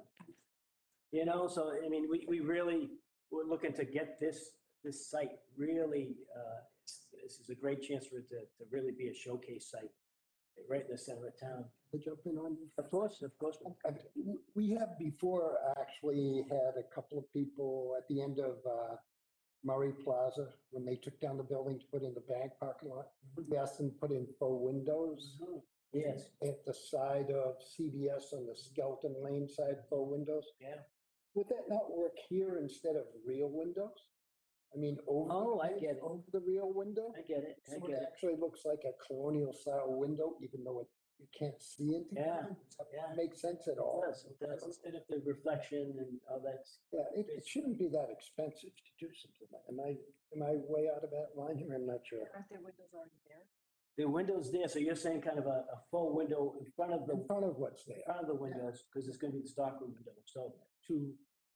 I don't know, maybe I'm just Yeah. throwing that out. Aesthetic. Yeah, well, yeah. And maybe you can take a look at that. Sure, we can do that. Great idea. Take a look. And it might not be I think though that, you know, that expensive, rather than just putting the film on the window. If you added almost in front of what's there now, some kind of a colonial style window. I do think, you know, we've added a lot of this. I can't hear you. I'm Sorry. Can you hear me now? I can't, the microphone, I can't hear anything. So I know like with the front elevation, even though it's not necessarily active, but it's active for the town. And we looked at trying to put some detail in there. So, you know, leaving the existing glazing, painting it, making it clean, and putting some sort of film to make it opaque. You know, we feel that's more appropriate for this building with the reflective phone, not just reflective. No, I'm sorry, maybe I don't understand. You say you can use reflective film? It's going to be a mirror. It looks like a mirror now, yes. So, which doesn't look like a window. Correct. Maybe if you're not interested in doing faux windows there, some other kind of film. Oh, sure, yeah, absolutely. Yeah, Yeah, that's good too. Maybe what we can do is provide them examples of the faux windows you're thinking about. Yeah, that would be, we would look at that. We have the ones in the center of town, like you said. Yeah. And maybe. I just misunderstood what you were. Yeah. Absolutely. Trying to get closer to the colonial, in quotes, look. And they didn't have those big mirrors back in 1917, whatever. Not that I remember, but they had them in the 70s because you had the big sunglasses and the big mirrors. That's what I vision these as, yeah. Big pilot glasses there. I've actually seen pictures of the room. Yeah, okay. So that's, I think, just what I had, just with the overall kind of, and then there's some, the special permit with regard to, you know, the materials they're taking out. I was looking at your website and, you know, kind of returning oils. And there was also returning kind of, I don't know if it was Freon or antifreeze and things like that. And then, you know, like we talked about before, the services that they're, and again, you're not from O'Reilly, but they have on each particular store, they have the services that allow, like you said, putting in the windshield wipers, checking the batteries, checking your starter. Not allowed here. Not allowed here. As far as I know, right? Not allowed. So, and then. Well, some of the waste oil and there's some certain state regulations that if you sell it, you have to take it. You have to take it, yeah. So we're recycling that. Those are not included when I was talking about, but they're. And so, you know, I think the other auto parts store there had actual signs in front with the customers would come out that said, you know, do not, you know, can't do any car repair there at all. There were signs, but even though people did, I remember seeing some changing headlights, you know, right out in front, because that's what you do, right? Big job. You do it, you know. Usually parking lot. Yeah, so maybe there's some signs that you'd have to put up to show, to prohibit that, but make the signs nice. How can you make signs nice that would say that instead of just kind of, you know, and there may be an opportunity for you to figure out, maybe we can show some examples of maybe some, we're trying to, you know, kind of get that whole town, and this is just a great big building right in the center of town, which catch a lot of eyes, and if we can kind of think about how we can put in some nice signage. And I'd like to see how we can kind of, if we have to get access to that door in the back, to kind of make it so it doesn't look like you know, doesn't look like an entrance. At the front. The front door there, yeah. Maybe because it's glass and it shows it's maybe I don't know what you just Is that just for emergency or is that a continuous use of the door? No, just emergency. Just an emergency. We could probably. You could probably full brick that maybe, you know, something to. Because it's only going to be used from the inside. Yeah, because if I'm looking at that from Cambridge Street and driving down, I'm going to park right in front there. I'm going to go walk it right up the steps, like I said, and bang on the door. And, Yeah, I only do it once. right. Okay, now, we're good with that, Steph? Move on to the bigger pie here. So it looked like there's a lot of mushrooms. Oh, I do want to ask I if don't there's, know if Mrs. O'Neill is. oh, yeah, for just from, We might just want to be talking about site plan, but I Okay. think we should give her. we should ask, anybody in the public just want to talk kind of about the special permit piece of this, and talk about the architecture a little bit before we go on to the nuts and bolts of the site plan. Mrs. O'Neill, you want to wait on the site plan? Primarily the site plan. Okay, thank you. And you can certainly feel free to talk about the special permit in the architecture. I know it's sensitive because you're down in the neighborhood about what that is going to look like with respect to the town center overlay as well. Okay, so now onto the site plan. And this is the intent of here is to cover the entire site. I think I just want to talk about one more thing that we have, just with, maybe before we get to the site plan, the bigger thing. I think there was something in here about no feather signs, and there was a feather sign when we did the site walk, if staff remembers, right out in front. And I drove by yesterday, there was another feather sign right in front of. The halal place? No, in front of the grocery, again. Oh, When we did the sidewalk, there was one there, we asked them to take them, they took it down, but it looks like it's back up again. Yeah, that was yesterday, maybe they took it down today, if it's part of that letter, I don't know if that was. I think so. Problem is, Yes, it was. We didn't tell them, when you take it down, you can't put it. We didn't say that, hey. We took it down. All right, so now the site plan, what I understand is covering the entire building and the entire site. Right? And things with regard to, there's an issue with some, were the chillers out back that were put there without permits, and some sort of lean-to that was trying to cover that, and there's some water issues that have always been historically there, where the water has been coming out and freezing when you go driving down Cambridge Street. So maybe if the applicant can kind of talk about the overall site plan and improvements that they have in store here. Sure. Thank you, Mr. Attorney Murphy. Good evening, Mr. Chairman and members of the board. Briefly, by way of background, this building, according to the assessor's records, was built in 1970. My client purchased the building in 1980, has owned it since then. As has been discussed, the front part of the building was Burlington Auto Parts for quite a few years. They left about a year and a half ago, just around the beginning of COVID, give or take. It's been vacant since then, and until O'Reilly's came along. And even though it's technically not a change of use, it is an opportunity to kind of update the site plan, because I think the existing site plan probably dates back to 1970. So we met with staff back in May, I think it was, and kind of went over some of the issues on the site that they would like to see addressed in a new site plan. And what for you is an effort to do that. Fred Russell, the engineer, was on vacation this week, so he's not able to be here this evening, but he will be at future meetings to the degree necessary. But He drafted the site plan. So what it does is obviously identifies where the building is on the site, where the current tenants are, the proposed new tenant to the O'Reilly's. It shows parking on primarily on the left side of the building as you're looking at it from Cambridge Street. It identifies all the points of egress throughout the building. It identifies on the back, at the back of the building, I think there's a shed and a dumpster that goes up here on the site.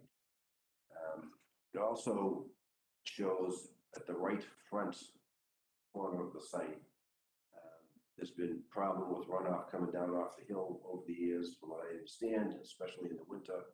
It will freeze on occasion across Cambridge Street and create a safety issue. So my client is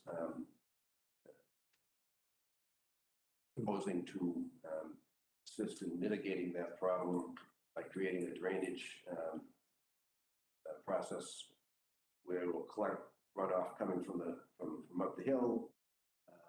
It has a tie-in to a catch basin up Cambridge Street for overflow. And the hope is that will alleviate the instances where in a heavy rain or heavy snow and then rain, that water sheets across Cambridge Street. I didn't go out there today. I'd never been up in the neighborhood up behind the wood. I think it's Woodcrest Ave.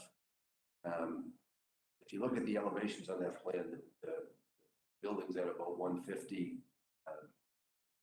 The edge of Woodcrest Avenue ends is about 185. So it's a pretty severe drop off from the right edge of the property line down to where the building is, and that's where the rundown. As mentioned in passing, when I was down there this morning during the heavy rains, and the water would just sheet down Woodcrest. I didn't see any catch basin at the end of Woodcrest, so it just flows over the edge, runs down to my client's property, and eventually up to Cambridge Street. So clearly, I can see where it would be a problem, and we're obviously willing to assist in trying to alleviate it. But I guess the point is, it's, in my opinion, Woodcrest goes up at a fairly steep clip, about 400 or 500 feet. So there's a lot of water coming down off of that hill where the guy at the bottom. So, but again, that proposed, and we'll be before the Board of Health next Tuesday to review the proposed drainage treatment. But that's what that item is in the front right. That's not in existence now, but that's proposed. Also along the right side of the building on the plan that's been submitted is proposed walkway. I think somebody mentioned the issues with the HVAC equipment down towards the back. My client has a plan that's going to be enclosed, some sort of a masonry wall. Acoustic masonry wall. There'll be new pads poured to seat the equipment on. From what I understand, that had not been permitted. It was put in by one of the tenants. I don't think my client was aware that it had not been permitted, or maybe even that it had to be, but it will be. The new work that's going to be done will be done through the direction of the building department. So that particular issue will be addressed.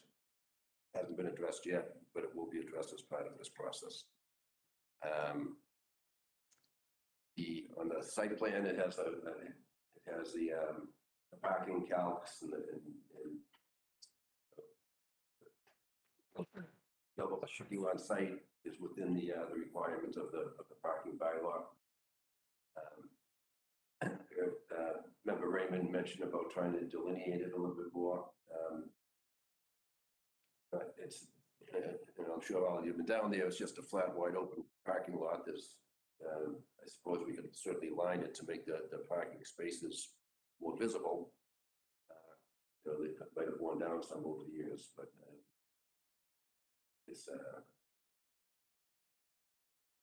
there's not a lot of room to get too creative and still be able to get traffic in and out of there. So obviously willing to listen to suggestions and comments, but I think that's a practical issue that's been there over the years. Just the nature of size of the parking lot and the location. It's a little bit of a narrow opening off of Cambridge Street that builds up a little bit as you go down. But that essentially is the gist of the proposed site plan. We tried to address the deficiencies that staff had pointed out to us back when we spoke in May, and so that they would have an up-to-date site plan as opposed to the 50-year-old site plan that's currently on file. So with that, happy to answer questions and address concerns. Thank you, Attorney Murphy. Maybe might be some questions for the engineer. We can make it next time. Might be more appropriate. But staff, do you want to start us off? Sure, I'll start, and I know Liz has been intimately working on this project, so I'd love to weigh in as well. As mentioned, they're going to the Board of Health next Tuesday. There is some wetland delineated, or there are some wetlands on site behind the building, probably due to some of the drainage as discussed. They do need to file with conservation. That hasn't happened yet. So just waiting on that.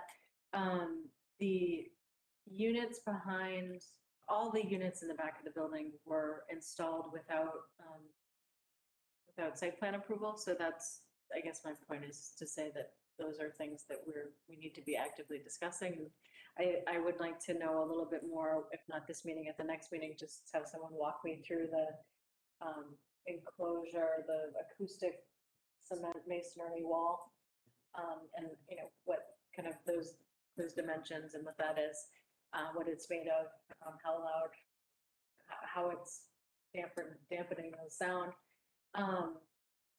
And then, are there air conditioning units further back as well at the restaurant side?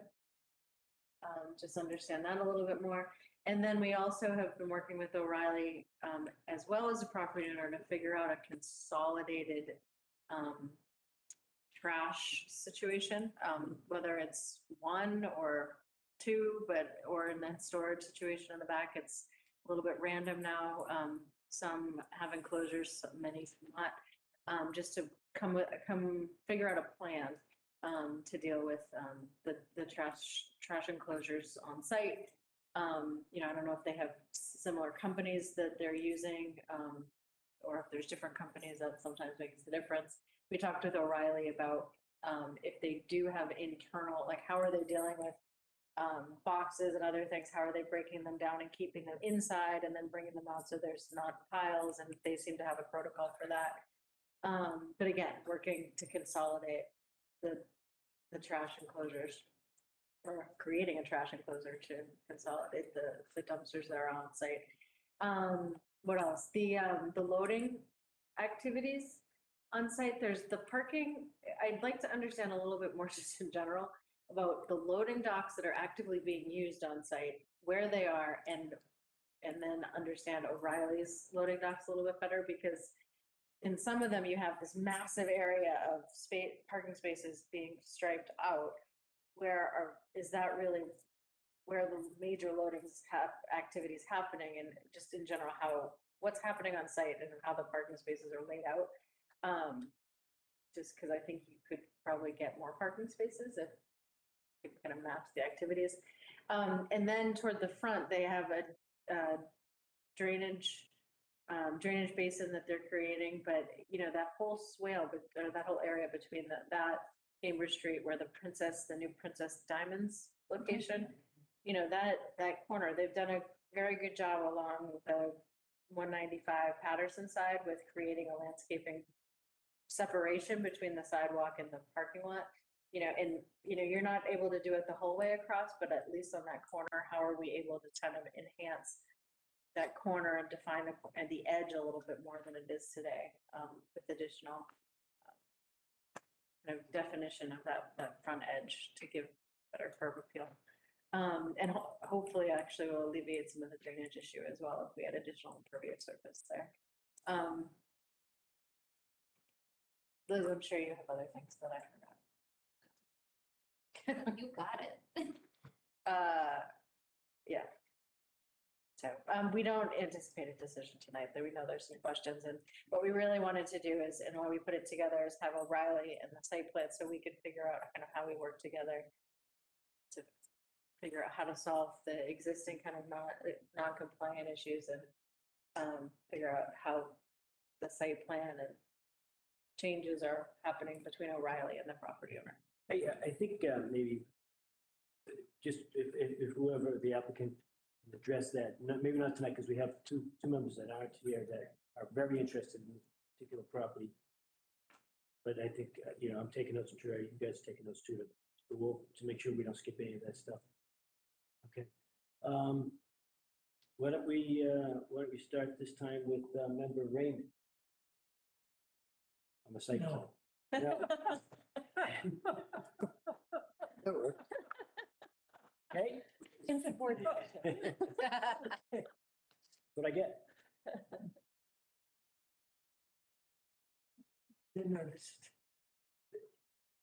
I'm particularly concerned about this site because this is the town center. And I'm just looking at this plan now and to make comments on it where I haven't really had a chance to look at it. It would be just for the sake of making comments, which I don't do. You have a little background Yeah. study. Okay. So I really would want to have an opportunity to look at this more closely. Because we haven't seen it yet. I haven't. Right, yeah, we'll do another walk. And I think another site walk is probably in order after we do the first one then. Yeah, What do you think? because we're slowly working it into If we had shape. a nice wet period there, we can slop around in the back. I think. Okay, thank you, Member Raymond. Member Spay, I'm accepting. Just a quick question, Attorney Murphy, could you just briefly go over a little more detail about the flooding mitigation plan and what's going to be done to help kind of lessen the flooding problem over there? Yeah, the runoff. Yeah. As I understand it, and Mr. Russell was here, he could explain it better than I, I'm sure. But they're essentially creating a recessed area. And then, I can't see it that well from here, but almost, I don't want to say it's exactly like this, but it's like it's in front of Memorial School, where it can collect runoff, and once it gets up to a certain height, it's going to hit an outlet drain that will then connect underground into a catch basin. And so it's going to collect it and then let it either seep into or gradually go out to the catch basin. That's the gist of it. So that big, almost looks like a golf club as we're looking at it here. That's going to be a collection area. Water obviously comes off the hill. The rear of the building was around at 154, the front's about 155, so it slopes towards the street. So it comes down off the hill, slopes towards the street, and all just runs right down along there. That's where it comes out. So they're trying to collect it honestly before it hits the street, and gradually either keep it off the street or any overflow will go through the piping into the catch basin. Okay, thank you. And I'm sure there's a more technical way to describe that Mr. Okay, that'll work for now. Thank you. That's all I had, Mr. Chairman. Member Cabino? Yeah, a curiosity question, Attorney Murphy, if you could. To the left front of the building, I see it says right-of-way easement. Are you talking about to the rear, or is that part of Cambridge Street? Do you know? My understanding, and this goes back, that was created back when this building was first built, and Right. Basin 1 was already in place. That was just to keep that area open, because that's how you get from Cambridge Street out the back where the parking area is. Okay. So they didn't want the neighboring property owner putting anything in there to try to somehow, or by the same token, people in the back didn't want this property owner blocking that somehow. So it's a right-of-way easement to get in off the street, back out to back where the parking area is. Right. And right now, I guess there is no delineation on the parking between adjacent parcels, correct? So that And I guess I couldn't, Not that I'm aware of. I mean, the ones that are on our site are marked parking spaces, but right, yeah. naked eye, you can't tell where one lot ends and the next lot begins. That I'm aware of. So right now, Okay, thank you. Thank you, Thanks. and Member LaRue. All right. I have lots of questions, lots of concerns. First of all, I'm excited about this because I see this as a fantastic opportunity to fix everything that's wrong down there and actually make it look so much nicer. If you look at the Princess Jeweler that's to the right of your building, I know that Joe and Bill worked a lot with the owner of that building. It looks so much nicer. We can do the same thing here. We can make it really nice. So some real simple things, we need to deal with the lighting on the right side of the building because that's shining into the neighbor's property. So as Kristen said, the lighting should be shielded and facing down, but it should go off when the building is no longer open. When, I don't know what, do you know what your hours will be? We're 7:30 to 10. 10? Right, and then on Sundays a little earlier than that, 9 o'clock. When the store is not open, the lights on that side should be off. Because there's no reason to annoy the neighbors on that side for no reason. I would really like to see a lot of work done in the front there with where the sidewalk is, with trees and other plantings that would make that, would delineate it. Because right now it just sort of all blends in. It's this, the gray, it's just the street just blends into the sidewalk and into the parking lot. And you can define it with some nice landscaping. Like the sidewalk along the street. Sidewalk on Cambridge Street, yes. So I mean, ideally, I would prefer to move the sidewalk in so you would have a screen space, like a green strip and then sidewalk. But we probably can't do that. But I think we should at least put landscaping on the inside then of the sidewalk to make it more attractive. Don't we also sometimes in the town center have a brick strip on the sidewalk? So we should probably get that in there too. We do. I will say, usually where we have it, it's the sidewalk and the property line. Then we get the brick strip on the property line. Okay. On the private property, because DOT won't maintain the brick strip. Right. Where it's on it's a complicated agreement because then it's like in the town, anyway. But on this property, it bends in the sidewalks in the right of way. So there's actually, if you look at the site, there's a sidewalk, then kind of a still right of way before you get on the property. So while I completely concur with you, it might be tricky for the brickwork. We can see. Let's see.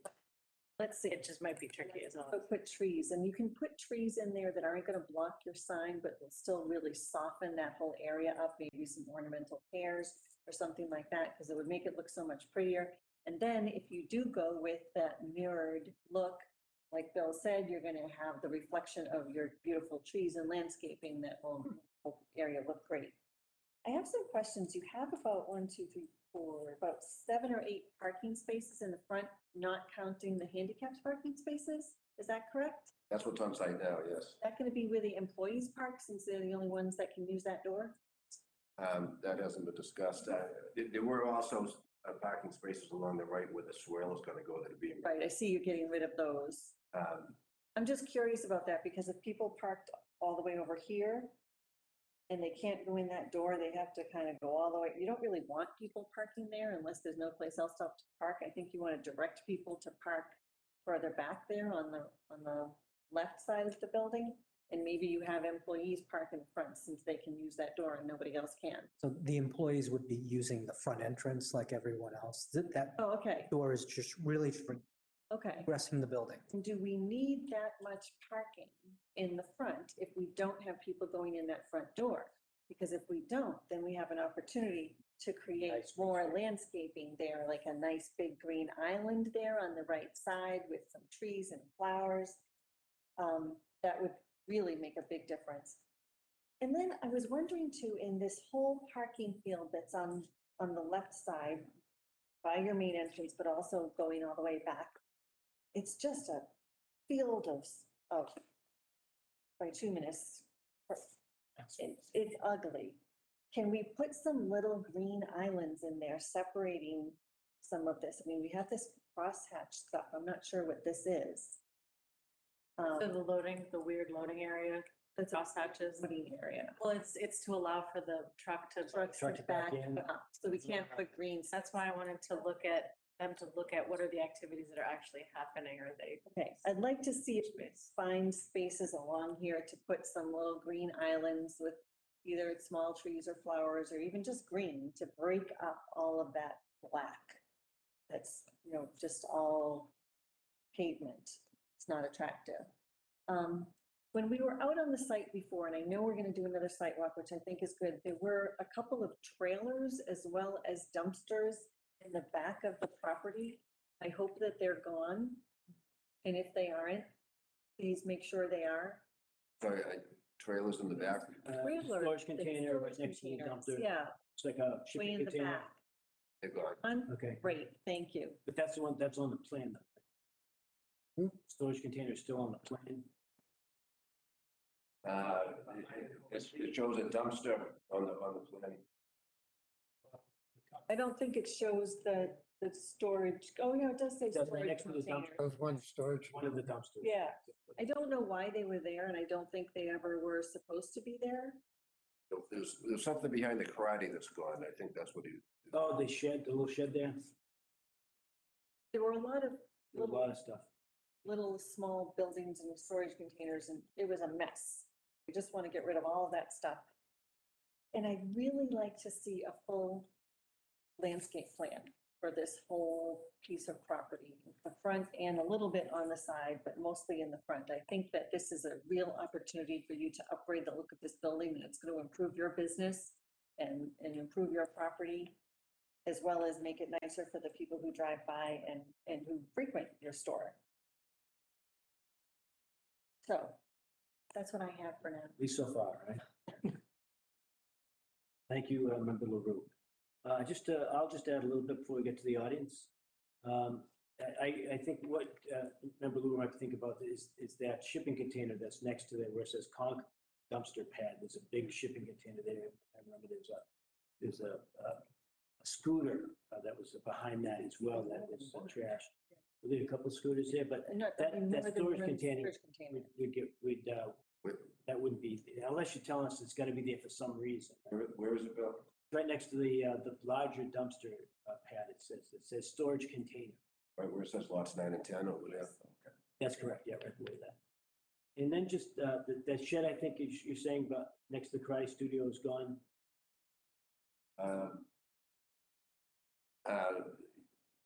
It was some sort of a trailer over there that's gone. A trailer that's gone. I think the shed is still there, but it's been cleaned up and there's a dumpster there. Okay, and why is the shed there? Or, Apparently the tenant uses it for storage. okay, maybe we gotta take a look at what's in there, and if they can't use, the storage that they have in the studio or the restaurant or wherever. Was it ever permitted? this No. storage shed? No, it's trying to get permanent now. Okay, I think. And the okay, same thing with the storage container. oh, okay. That's my thought, right? You're trying to permit the stuff now, the shed in the storage. Yeah, that's all, that's being addressed. Yeah, I think we, unless you can kind of tell us what's in those storage containers and why it's got it there, and it can't be within the building itself, I think that's probably the challenge. Yeah, just I think with the multiple dumpsters around, I think what you want to do, because they just sit out there. You had the 3 dumpsters. One was on wheels, I think, if I remember correctly. Yeah, the smaller one. The smaller one over here was on wheels, and the big dumpster here, where there was a fence around it. I think probably the play should be that you should put all the dumpsters in one place and have a single nice fence around those, and put them in the corner versus in the parking lot. And I would agree with Member LaRue. We only have one conversation here, folks. Thank you.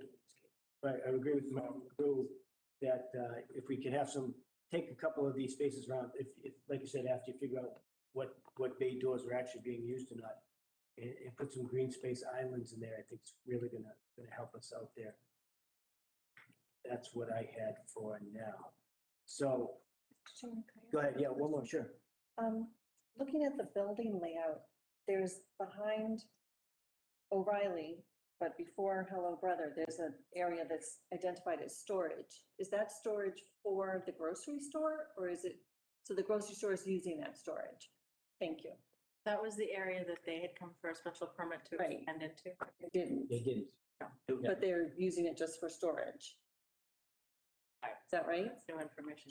So if they came before us for a special permit for that. And they withdrew because they had issues with the utensils. Right. So now, basically, my concern about that was we said, okay, goodbye, and they're still doing what they wanted to do, but just without a permit. Honestly, it's the Special first time I permit knew that. was something else. Just now. We I didn't know they were. better withdraw without prejudice, I think, or they just didn't come back or something, because they're Special engineering. permit for something else. Were they going to The put a restaurant supermarket there? The expansion. supermarket expansion, they asked to withdraw. So that's not being used, and it can't be being used, but you said it was. So that's potentially was going to be used. Was going to be Okay. used. So currently it's empty? Okay. Okay, so if some of your other tenants needed storage, you wouldn't need storage containers and sheds because you have storage available in the building. Maybe they'll pay for storage. Yeah. So, we'll get into details of what all this extra storage little buildings are. Take one more shot, take your time, Paul, yeah. No, my thinking is this about that, you get the big site plans. And when I drive in and I want to go to one of the stores or whatever along there, how do we define where you park? Because now you could you just come in and you put a car in, and there's no definition as to if you're going down further in the parking lot, how do you go around and come around the back or is, but it's, the difficulty is also that it's open and it needs to be plowed. But is there any creative way that we can indicate that if you're going to the automobile store, you pull up and park here?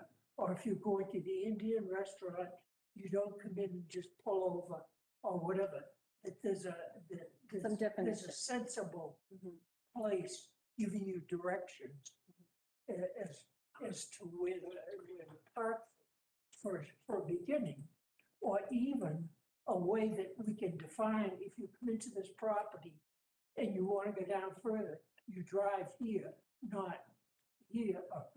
Oh, it has to be all striped. It has to be all restriped because right now it's just sort of a big open field. Yes.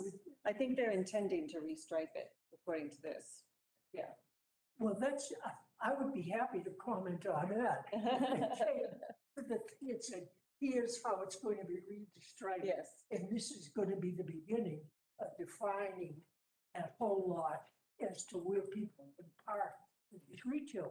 Okay. Because it'll be good for them. too. Absolutely, absolutely. Yep, that's the intent.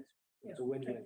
Okay, so I know we have some folks in the audience and on video, and maybe, let's start with the video one. I don't know, Kathy, if you can hang on just a little bit more. Is there someone on the internet world that would like to comment on this particular application? Yes, it's Mrs. Walker. Hello, Mrs. Walker. How you doing? And your address, please? 18 Woodcrest, right at the end. Thank you. I was listening to him. It does sound like he's got a solution for the compressors. I just hope they follow through with the wall and the noise and, the lighting, which I did appreciate you bringing up. But our only, as of now, Hello Brothers all lit up like a Christmas tree in the back. Oh, sorry.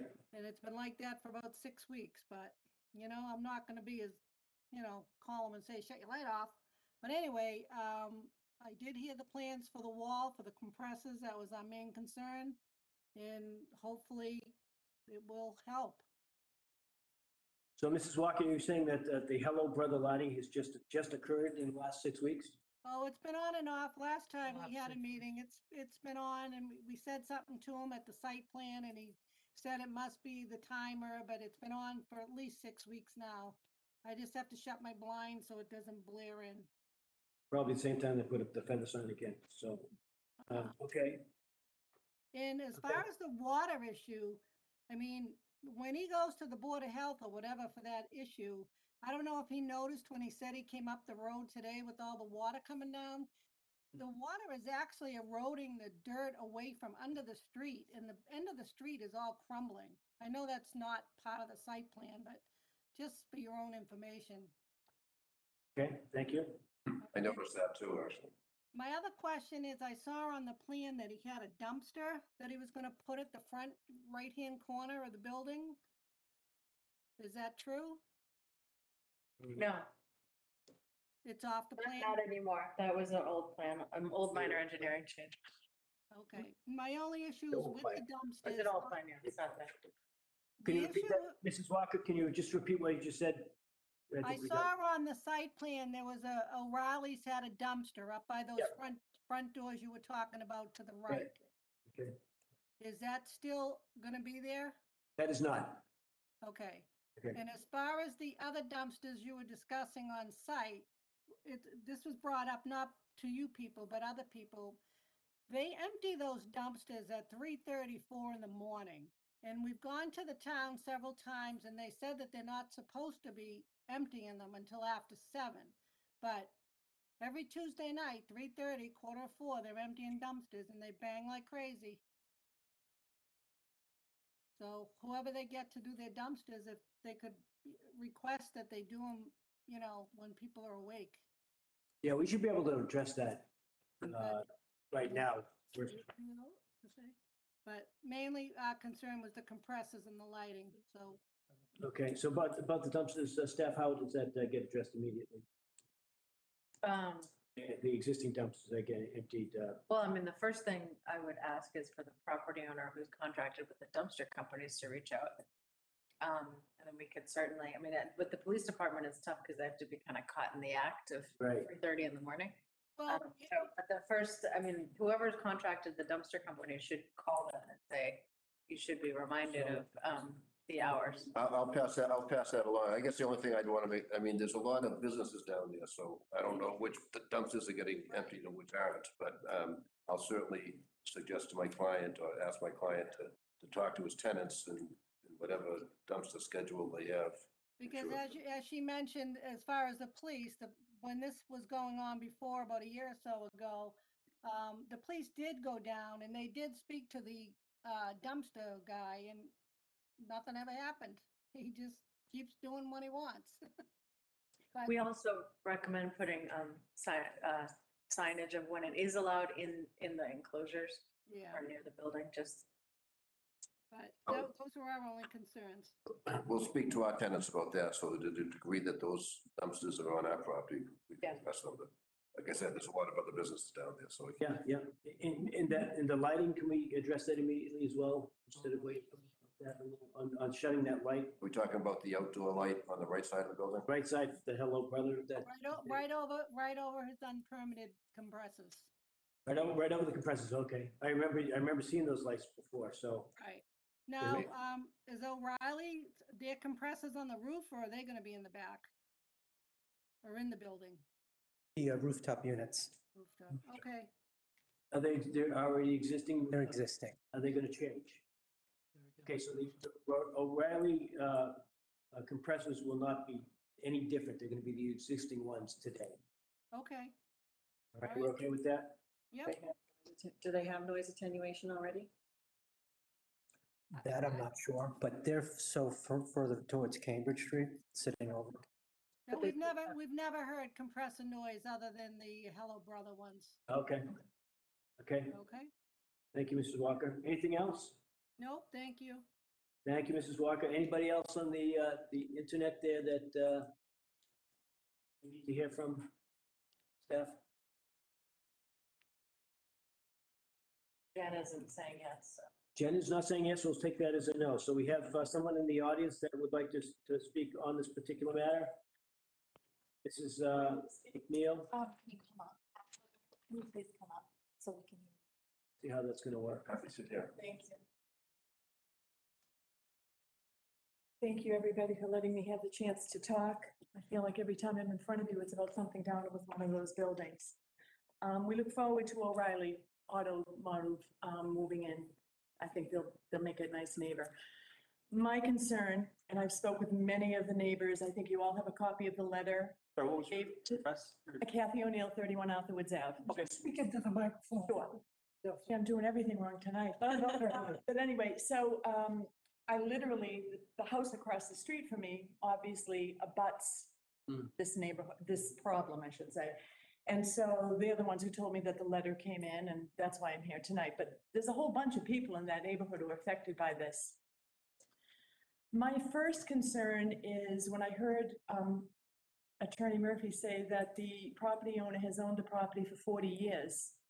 I don't see any reason why we should trust anything he says, because the property has never been improved to my knowledge, certainly on the exterior.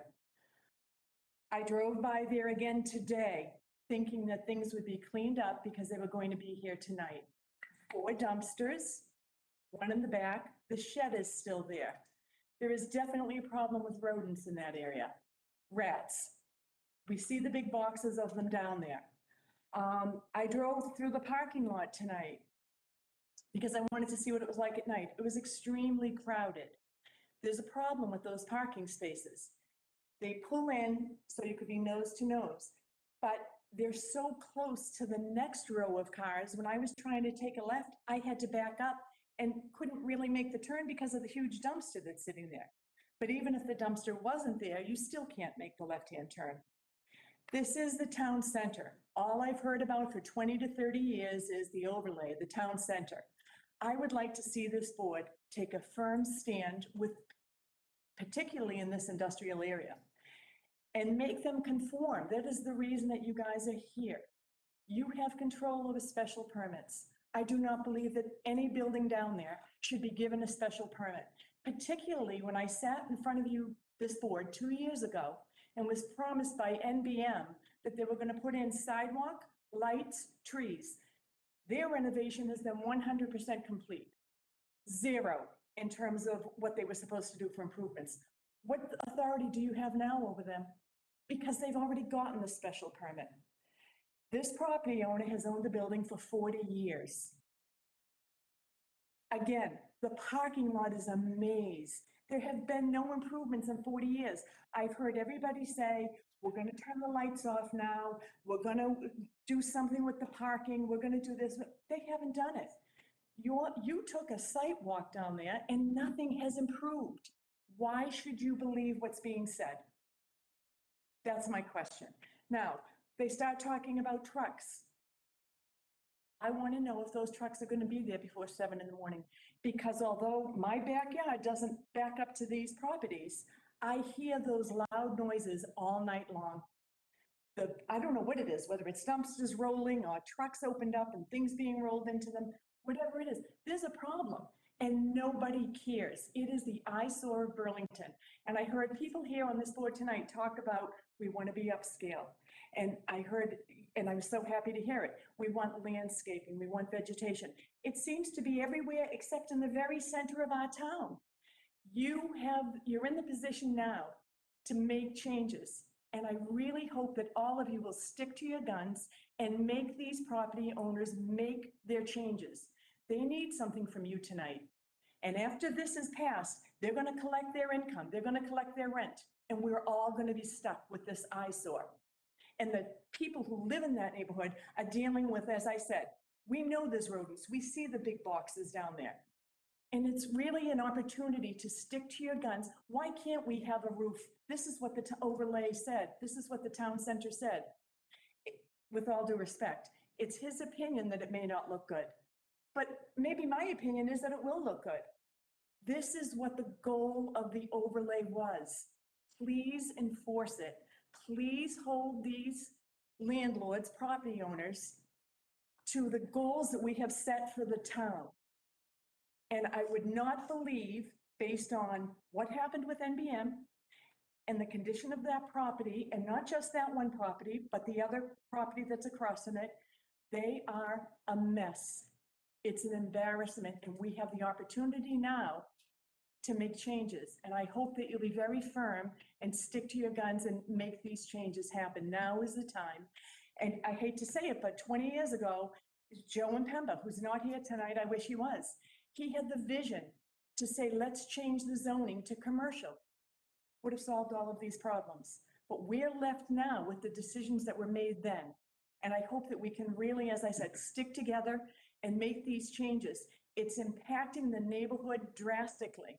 And if you live there, if you just drive by and you see how bad it is, imagine living there. And these property owners, they're like absentee landlords. They're here now, but where were they before? Why are those dumpsters like that? Pallets out in front, bathtubs, I sent you pictures, piles of tires. So the tires are gone now, but there's still a bunch of stuff on the side of the building because I went there today.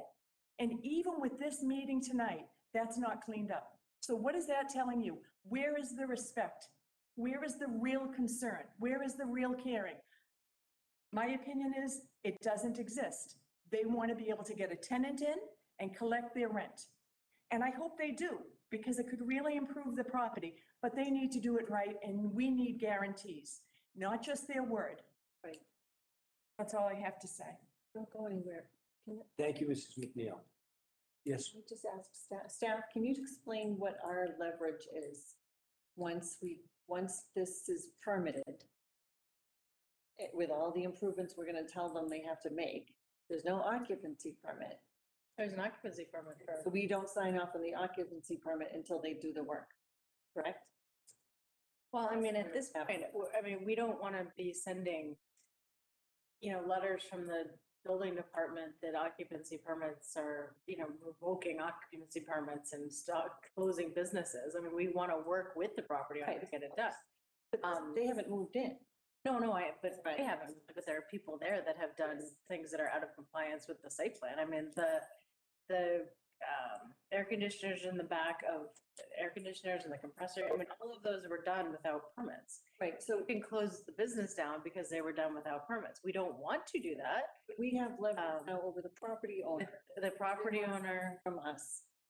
And, right, and we can withhold that until they do all the things we want done on that property. Right? yeah. So that's, Well, I mean, there's, as I said, there's the other pathways, but we want to encourage businesses to stay open and oh, yeah. and be in the town center, but it's why we're here, is to try to, we've started this, 6 months ago or more? Property owner. Rural Investment Trust, And who are, I'm sorry, property manager. you're the property manager. Why can't we get the property owner here? Can we get the property owner here? Yes. Because he presumably wants O'Reilly Auto Parts moving into this building, so, I mean, these issues are all things that he controls. They're his tenants, and we keep hearing, oh, well, it's not him, it's the tenants, and he has to see who's, which tenant has this thing, and which tenant has that thing, and which tenant has the dumpster guy coming at 3:30 in the morning. It's all the same property owner. It's him or her, I don't know. I think that person needs to come. I can certainly request that you come to the next meeting, but just for the record, and I heard everything that Kathy says. This is not Lexington Center. This is an industrial area of the center of the town of Burlington that was created that way however long ago, and we're all trying to make it better. I understand that. The town, with all due respect, doesn't have the right to go knock on the business owner's door and say, fix this up and do this, put a nice roof on it, do whatever. You're right. You'll have to wait till they come before you, and then you have some leverage and you do it. But we do have the right to say you can't put in storage containers in You're absolutely, beds. and I'm not speaking of that. I'm talking more to the aesthetics. I mean, this is a long rectangular brick building that was built 50, 60 years ago.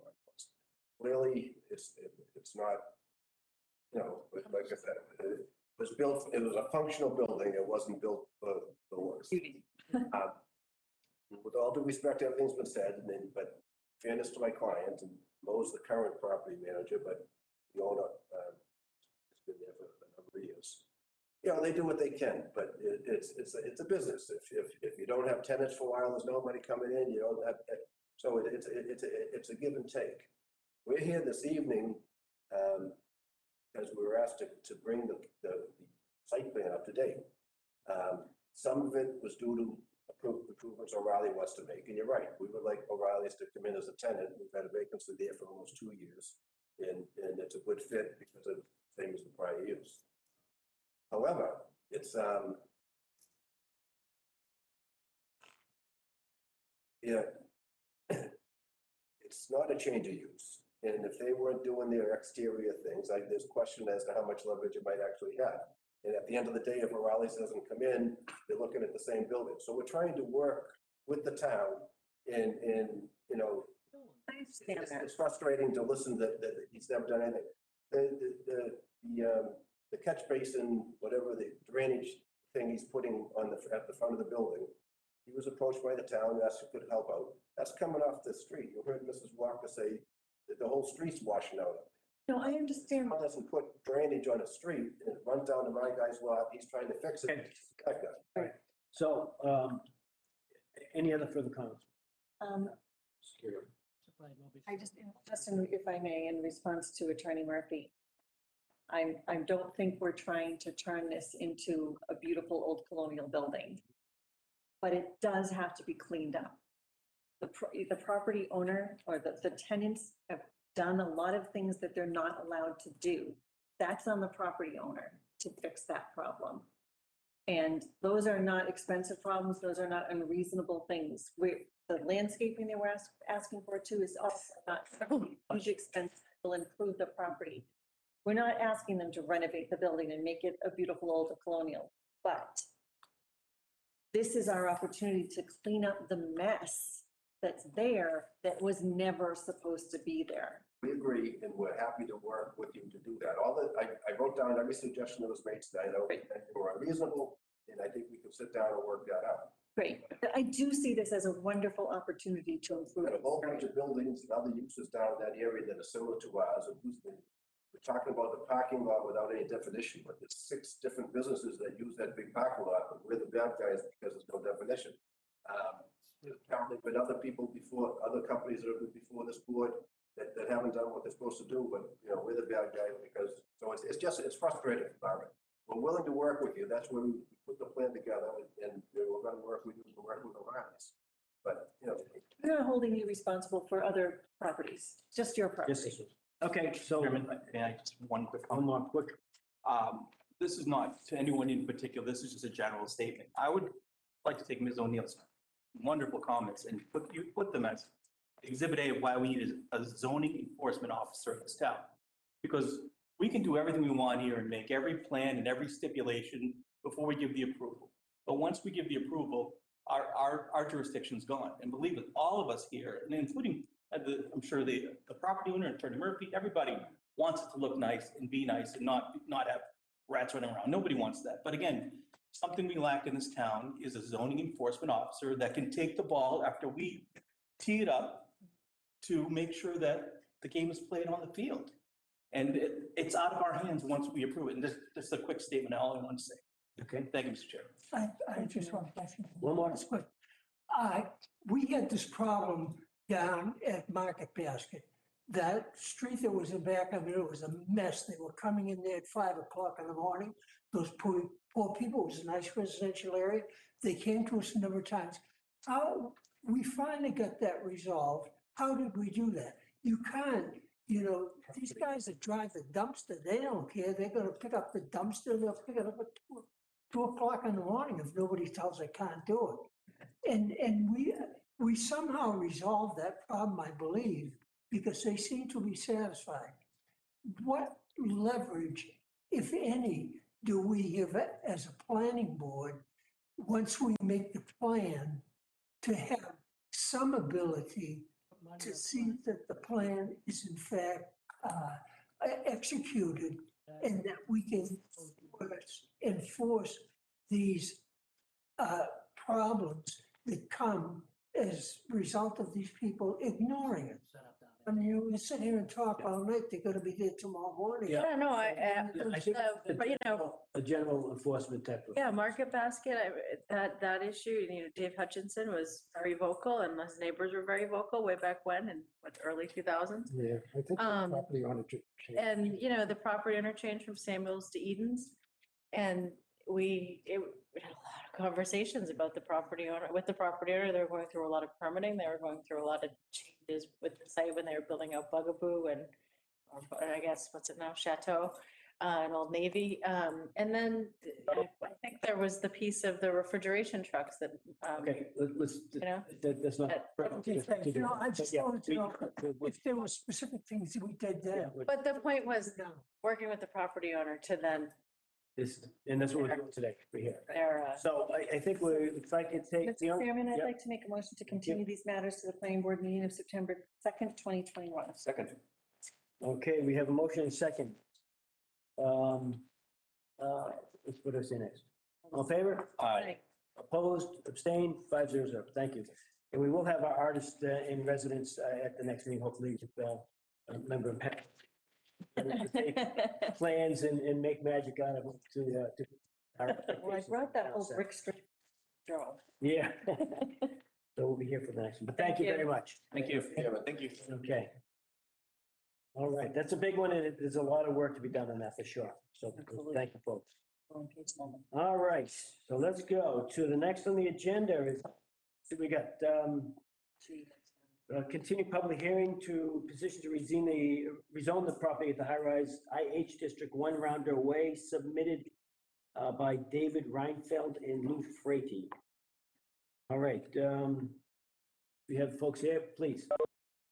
Thank you. It's a continued public hearing. And we can continue where we left off, and I actually don't remember where we left off. Maybe staff can kind of keep us up to date on this one, and then have the applicant in on that. Staff? Sure. This is one of a few of rezoning requests to the general high-rise industrial, soon to be named one of something else, innovation science, innovation, IG2. Anyway, this is a site that we actually looked at this site when we were looking at kind of the IH cluster on Blanchard Wheeler Road. We, at the time, was kind of looking at little clusters of build, but this is definitely a site that is an aging site that something's definitely going to happen, and and the next chapter needs to be written. So, just as professional opinion, I think this direction is a pretty good direction for this site. Anyway, right, this is One Rounder Way. Rounder Records was in this site. It was used to be 5 Commonwealth Executive Drive, and I think it was number 5. 26. Yeah. Really? 26 of what? There's only one building, I'm not sure. Anyway, and over time, there's been a few tenants in here. You've permitted Rounder Records. There was a couple CrossFit people who wanted to come in. I'm not sure if they ever did. But anyway, it's a 1960 building? 1970. 1970? Sorry.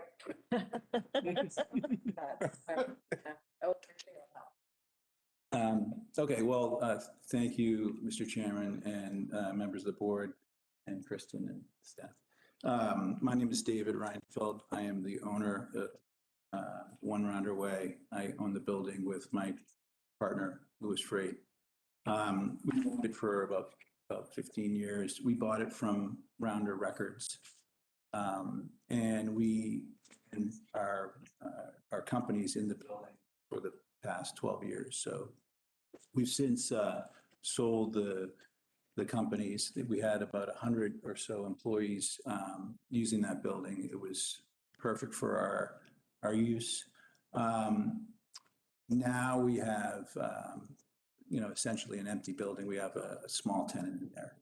And we are looking to reposition that building to really try and attract a tenant that would increase the value of the property and also sort of go along in the, where the direction I think is headed for that road in that area. We hope to position it for a life sciences or a lab use.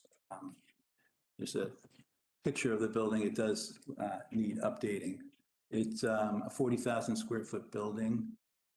We put a new roof on it, but we did sort of minimal cosmetic improvements to just sort of resealing the exterior parking lot and doing some striping, but on the inside, we have, it's essentially sort of split into 4 quadrants, 2 20,000 square foot floors.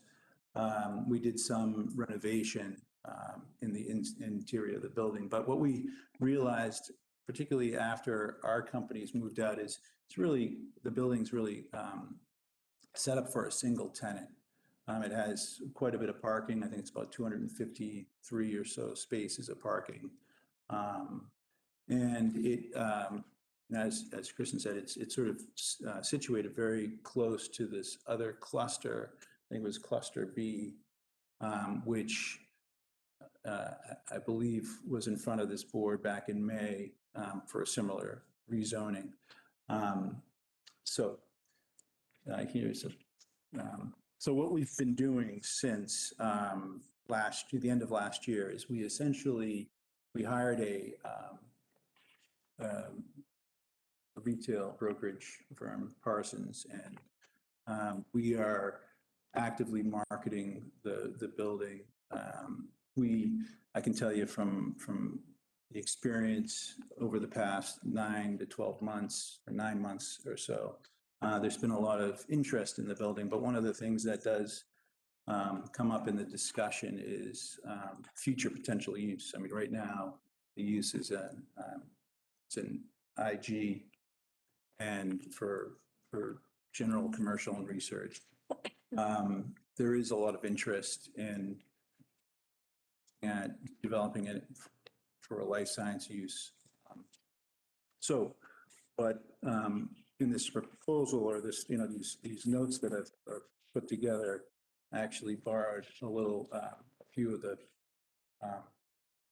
points from the previous May meeting, just sort of feeling that this is a good takeoff in terms of, what life sciences means to the economy, both here in Massachusetts and in the sort of Cambridge, Boston area, but also what it could potentially mean in the Burlington area, particularly in the area that we're in, which is sort of there's Wheeler Road, and then it's sort of somehow we got the designation of 26 Commonwealth Executive Drive. Then it goes to Blanchard. And I think from 70 to 80 Blanchard, there are buildings there that have been, they're very nice Class A buildings that have been redeveloped. So we hope to position it so that we see that same sort of improvement in this property. There's just a few bullet points I could say. 3.5 million square feet in lab demand in the market today. There's 42 billion spent in the universities and institutions in healthcare, and sort of that's where we've been marketing and seeing a lot of activity. I would also say that I believe that the life science type of business will not attract the type of traffic as other commercial space.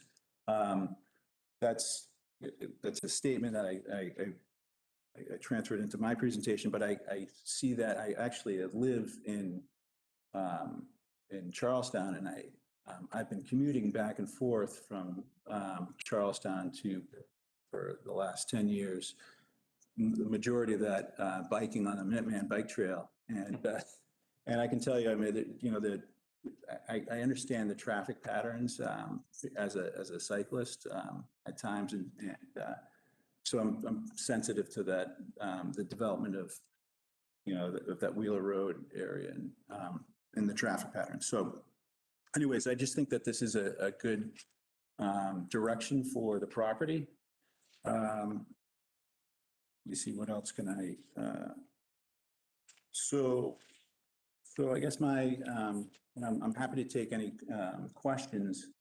I believe that the process was that I had addressed the planning group before, and in the meantime, we don't have a plan, we don't have a site plan that has a rendering of what a medical or life sciences building would look like. But I can tell you from experience that in the discussions that we've had with prospective buyers, one of the question marks is, and how this impacts the timing of a close on a transaction is, how long will it take to rezone this property? And that creates a lot of uncertainty from the buyer standpoint as well as from the seller standpoint. So what I'm trying to do tonight and through this process is to hopefully to reduce that uncertainty, and also to make a clear signal towards the marketplace that we'd like to have this type of tenant. So with that, I'll All right. open up. You're in the right place. Staff, any comments on that? Yeah, I have a question. So with the building that's there now, are you looking to, is the building capable of being retrofitted for, kind of lab type space? I mean, it's an older building. Is it something that you're thinking or marketing? Can you go to that next picture? Is that the existing interior? Or? Yes, that's the existing interior. There's warehouse space in the lower left-hand corner that was finished about a year and a half ago, and a tenant moved in. It was a research, and that's actually where the CrossFit had wanted to move into, but great tenant, but they ended up having to. Do you have the floor to floor, and is there the ability to put the air quality and like the things that you would need to make it into a? It would need to be retrofitted. Yeah, there would definitely be some investment, some significant investment. It's able to be retrofitted, or are you marketing it more for new construction? We're marketing it for existing and future potential use for life sciences. We've really, the marketing material I can show you. It doesn't limit it to the existing use, but I don't think it makes any claims that it's a turnkey lab space. I mean, Yeah, no, I'm just curious. Since when we look at these older buildings, what's able to be reused, retrofitted, and what's not? Like, so what are we really looking at for the future? Okay. I don't think I have any other questions right now. Unlike the warrant goes to print at the end of the month, I do want you to weigh in on the name change, but this warrant article language won't change. But I would encourage you to continue to think about questions or how you want to shape your recommendation at town meeting on this potential rezoning. If you're not ready tonight, but just kind of think about that as we move toward September 2nd. Yeah, I think we probably want to wait for the other folks. Yep, no, I completely understand, but just wanted to put that seed at that. Thank you. Let's start her off with Member Spale. Thank you, Mr. Chairman. And thank you, Mr. Reinfeldt. Just a quick question. What's the percent occupancy right now on the property? You see your I'd like in it? Yeah, it's 1,600 square feet. It's one tenant. One tenant. And what's the total square footage? 40,000. 40,000. Yeah. And have you taken a lot of inquiries on life science at Burlington, as we all know, has been itself to be more life science amenable? Have you taken a lot of calls and inquiries about that? I haven't personally, but our brokerage firm, Marcy Alvarado at Parsons, has been. So the interest is definitely there. Okay, thank you. No further questions. Ping pong it over to Member Covino, please. Just curiosity, what was it used for before? So it was for I don't know how many years up until we bought it. It was the home of Rounder Records, which is a bluegrass.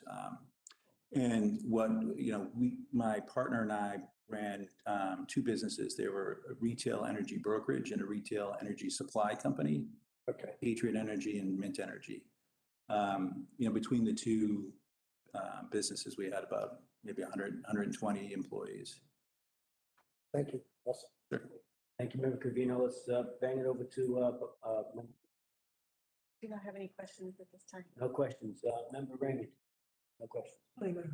I don't believe it. I would just have a question for staff. With this particular building, if it was to be rezoned, where would it go height-wise? So I believe that if it is rezoned, it can go up to 90 feet. 90 feet? And currently, what is it at? Currently, I don't have that off the top of my head. Currently, it can go up to 8. Stories, but So you're probably at, wait, are you at 30 feet then? It could be, I don't have it on, I can get back to you, but it's 2 stories or 11 foot first story. Yeah, IG is 80. They can get 10 more feet for IH to account for height for HVAC with. They're located in the IG zone. They could go 80 feet now. Okay, could go 80 feet now. By changing the zone. And just, just for the applicant, that cluster B, at the meeting that we had here, the formal meeting we had here, the majority of the board actually didn't approve cluster B. Oh, it didn't? Yeah, but later on, there was some other stuff that went on. Everything kind of went. So we should make sure that no regular. Yeah, so, just my particular vote at that, during that night, you may want to go back and look how that went.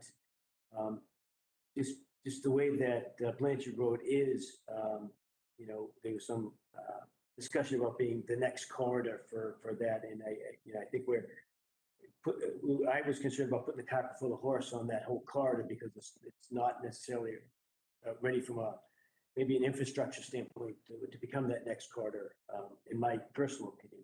And that's why I voted during that particular night for just that cluster B. So as we kind of add on to that, I would be certainly concerned about that. This is my own personal thought. So I think we would certainly want to continue this for the next meeting with the folks that aren't here tonight. Do I have a motion? Oh, is it? I don't think there is, but. Yep. Anything from anybody online, Jen? No. Okay, thank you. And there's no one here, so we'll continue that in case someone wants to come as a way. Mr. Chairman, I'd like to that we continue this meeting of September 2nd, 2021. Second. Motion made, seconded, all in favor? Aye. Oh, okay. Opposed? Abstained? 500. Thank you. Thank you. Thank you. Thank you. Chairman, I'd like to make a motion to take items 7H through 7K together for discussion purposes. Okay. Second. So motion made to take items 7H to 7K for discussion purposes, public hearing, petition to rezone property to the high-rise industrial IH District, 1 Wall Street, submitted by the Gutierrez Company. Item I, public hearing, petition to rezone property to the high-rise industrial IH District, 2 Wall Street, submitted by the Gutierrez Company. Item J, public hearing, petition to rezone public property to the high-rise industrial IH District, 10 Wall Street, Gutierrez Company.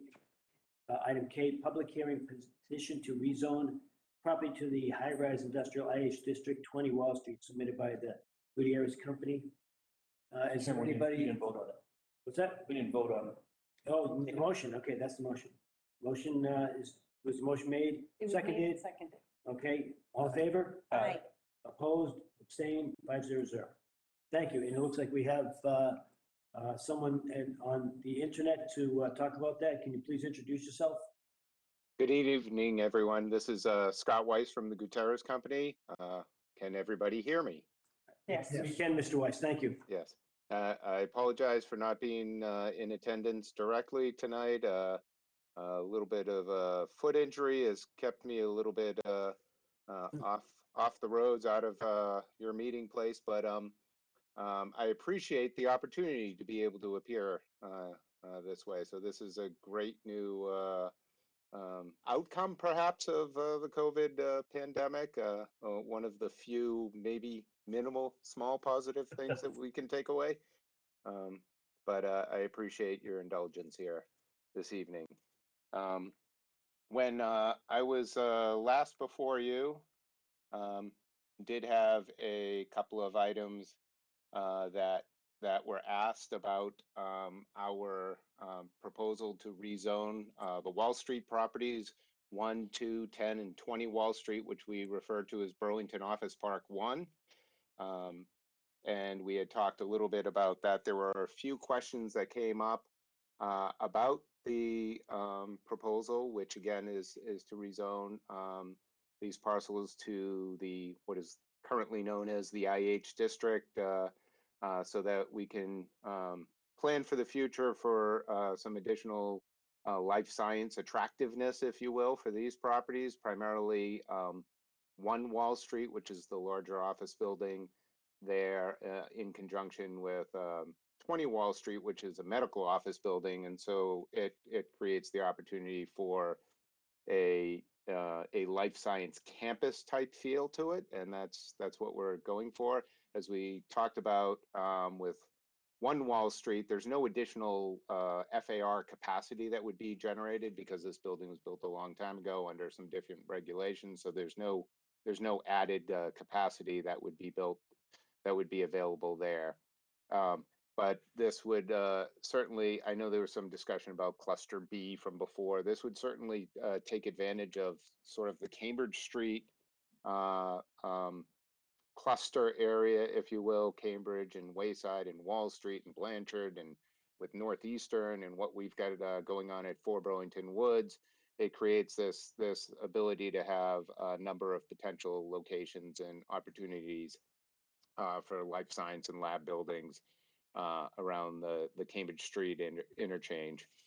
So we're excited about that. So a couple of the questions that came up before was one, just to provide notice to the apartments nearby, and I believe the staff had sent out some notices to all of those individuals, and we appreciate their ability to do that.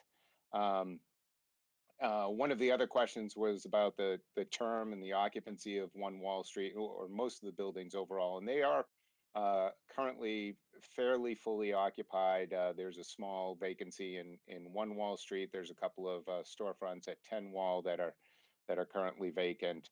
But other than that, the space is fairly full. However, a lot of the leases, especially the office leases, are running low on remaining terms. So over the next couple, 2, 3, couple that extend out to 4, maybe 5 years, the leases will be expiring. And we do know that there's a change in the office market, and we all know that. And we want to be ready and receptive to a variety of uses in the 1 Wall Street building to be attractive to those tenants. So that's the reason for this. That was one of the questions, I think, is the term of the leases that were out there. And then one of the last items was, and they were good questions raised by a couple of members of the board, staff, as well as some other individuals, including Sherry Ellis and a couple others, about the continued use of the retail and the restaurant parcel, the restaurants on the lower right side of the screen there. That's 2 Wall Street, and 10 Wall Street is where the retail is. And as we said before, long term, probably over 10 years, we do expect that the opportunities for these are going to be limited. But in the near term, we do expect that we're going to continue with the restaurant and the retail in there. And so as to not create a condition that I or others will be back in front of you asking for non-conformant, existing non-conformant continued of use of that space, we've decided to carve that out of the request for the IH rezoning. So the buildings themselves will remain under the current BG zone, which is what they're in now. If you go to the next slide, Liz, if you wouldn't mind, we would carve those out and leave those unchanged.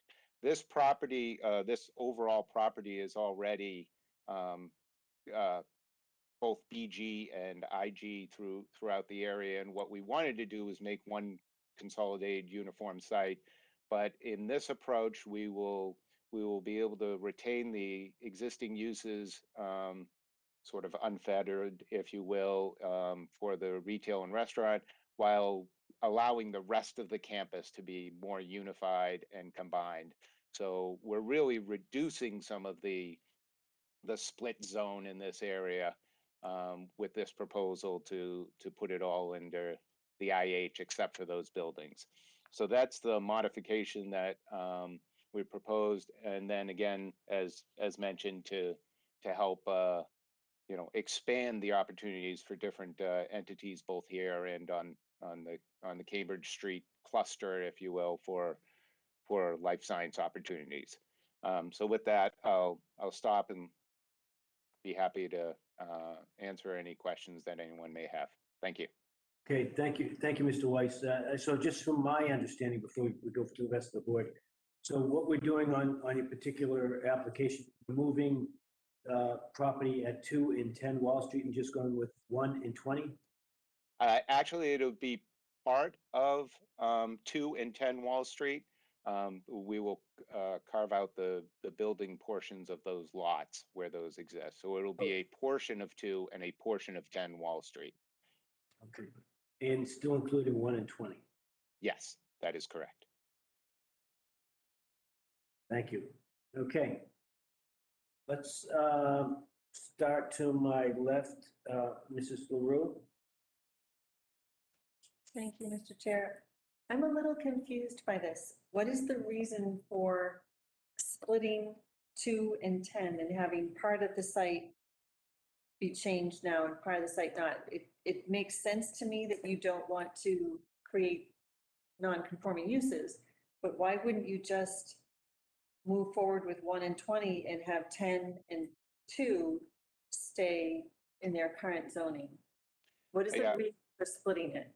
Yep, the reason is to try to have, well, first of all, let me back up. The site was a split site, if you will, today, in that a portion of 1 Wall Street, a portion of 2 were overlapping with different zones. And this is cleaning up some of that prior approach. However, the idea is to try to get toward a more unified zoning for the Burlington Office Park campus. And there is some shared parking that goes on between the different uses, namely 20 Wall Street has some parking over the front of the 10 Wall Street parking lot, and it allows for a more coherent plan, if you will. I was wondering if we could ask staff, what does the existing zoning look like right now? Do we have that? Okay, down that. Actually, if you go to the very next slide is the existing zoning. Okay, so that little piece of purple there in the front left corner, that's the split? That's general industrial. The purple is general industrial, the pink is, or pink orange is. Can't really tell which is the full 2 and which is the full 10.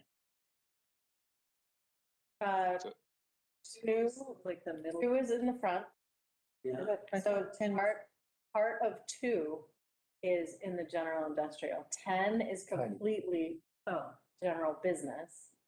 So was 20. And then at 1 wall, there's that triangle of BG. Oh, okay. So what is being described is, especially for 1 wall, that there's a portion of that building that's kind of a shorter two-story, I think, portion, that if was rezoned into the IH or subsequently named district, then there's opportunities in that area to have additional tenants and tenant options than what's in BG. Okay, I understand why you want 1 Wall Street to all be 1 zone and 20 Wall Street why you want to change that. I still don't really understand the benefit of taking 2 and 10 and having just the buildings remain in their current zoning and changing basically the parking lots over to the new zoning. I don't really understand You think you want why. to keep the buildings in the parking lot Yeah. together, Or the whole, that parcel yeah, would be, parcel together. I don't understand that. I'm sorry, Scott. I think it maybe doing like a crossover the road and making another building in the parking lot to go along with that, or parking garage. Right, so, if I may, Yes. Yeah, I please. appreciate that, and there is no, it's not as though I am sitting here today with a plan for doing any of that, Mr. Gaffney, about trying to plan for new buildings or any of that. But it is, if we do one wall and we don't want it to be on an island, we want to have growth opportunities for companies that come here thinking long term and thinking that certainly 20 Wall as a medical office building we think complements the the park as a life science location, because they feed off of certainly the presence of medical services. So that's a good feature, and we want to incorporate that. And then rather than having those two sort of disconnected pieces, our desire was to create one holistic zone. But with the current uses on on 2 and 10 Wall Street, it does create a little bit of a difficulty in the short term. So it's a longer term plan. Would those buildings remain, in 10 years?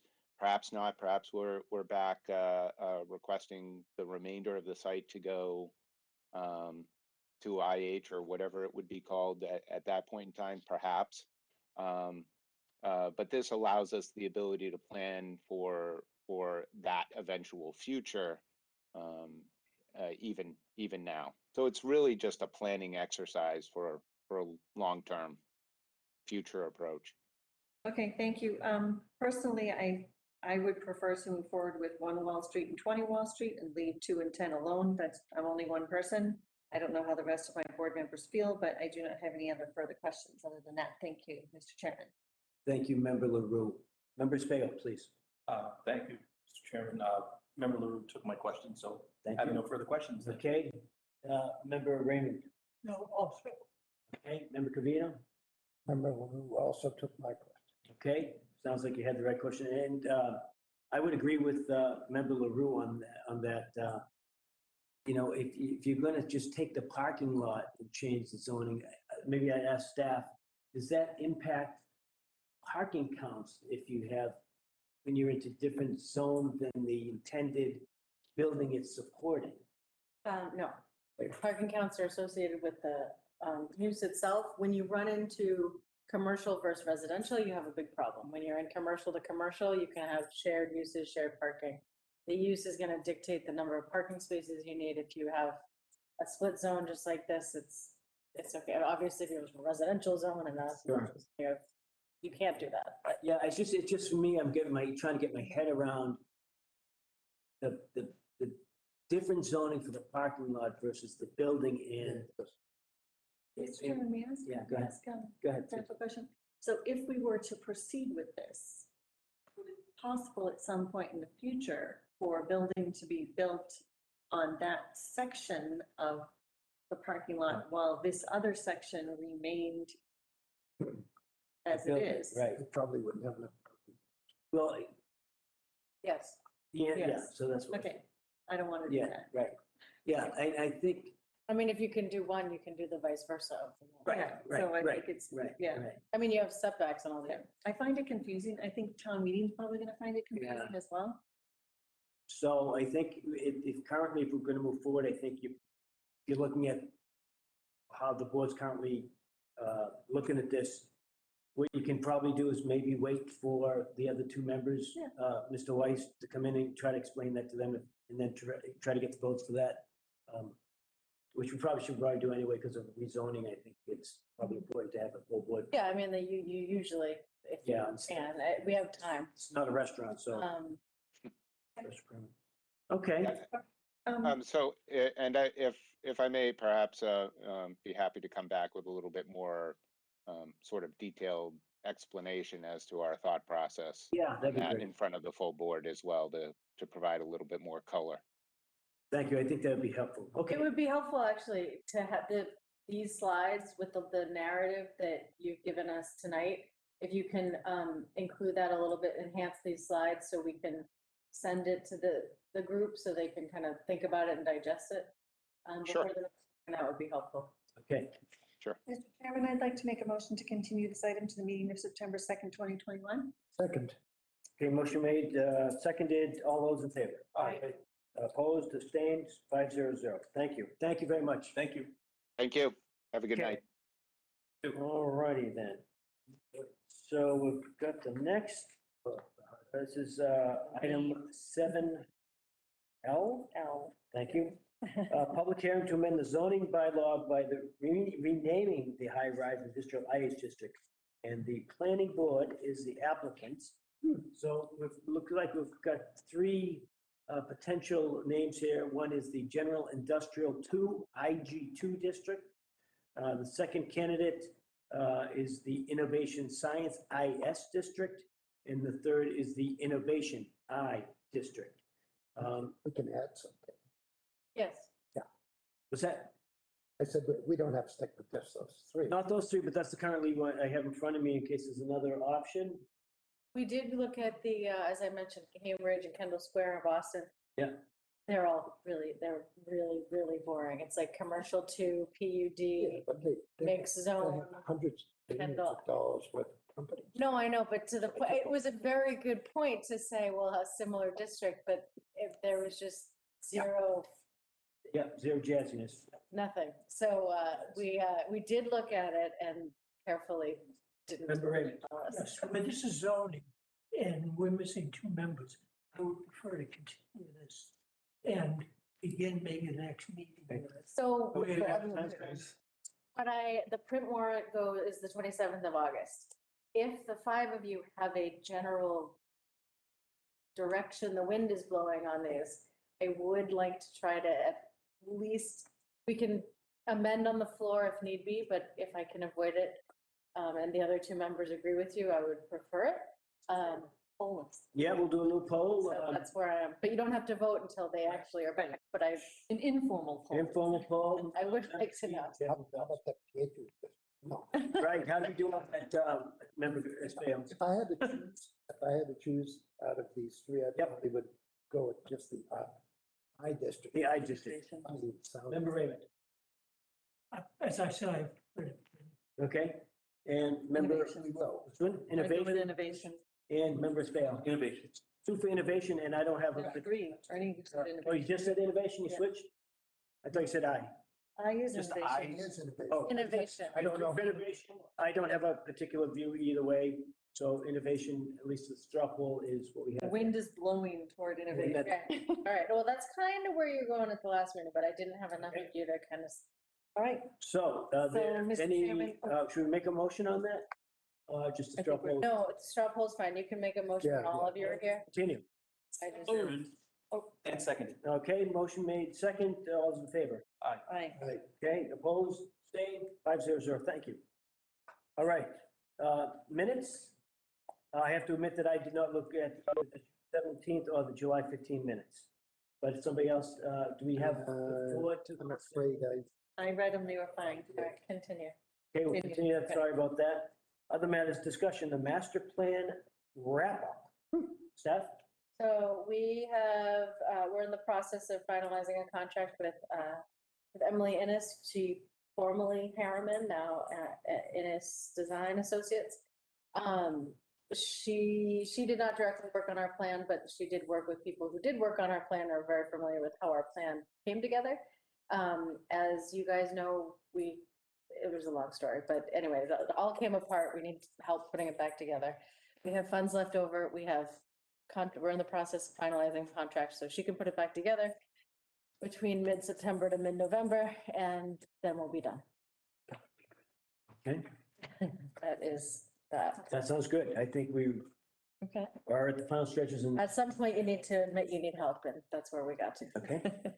Next item is discussion appointment of the Select Board's Transportation Committee. I know that last time we'd asked for kind of a detailed scope of that. I know that Jen provided that by email. If anybody had taken a look at it, it was quite comprehensive.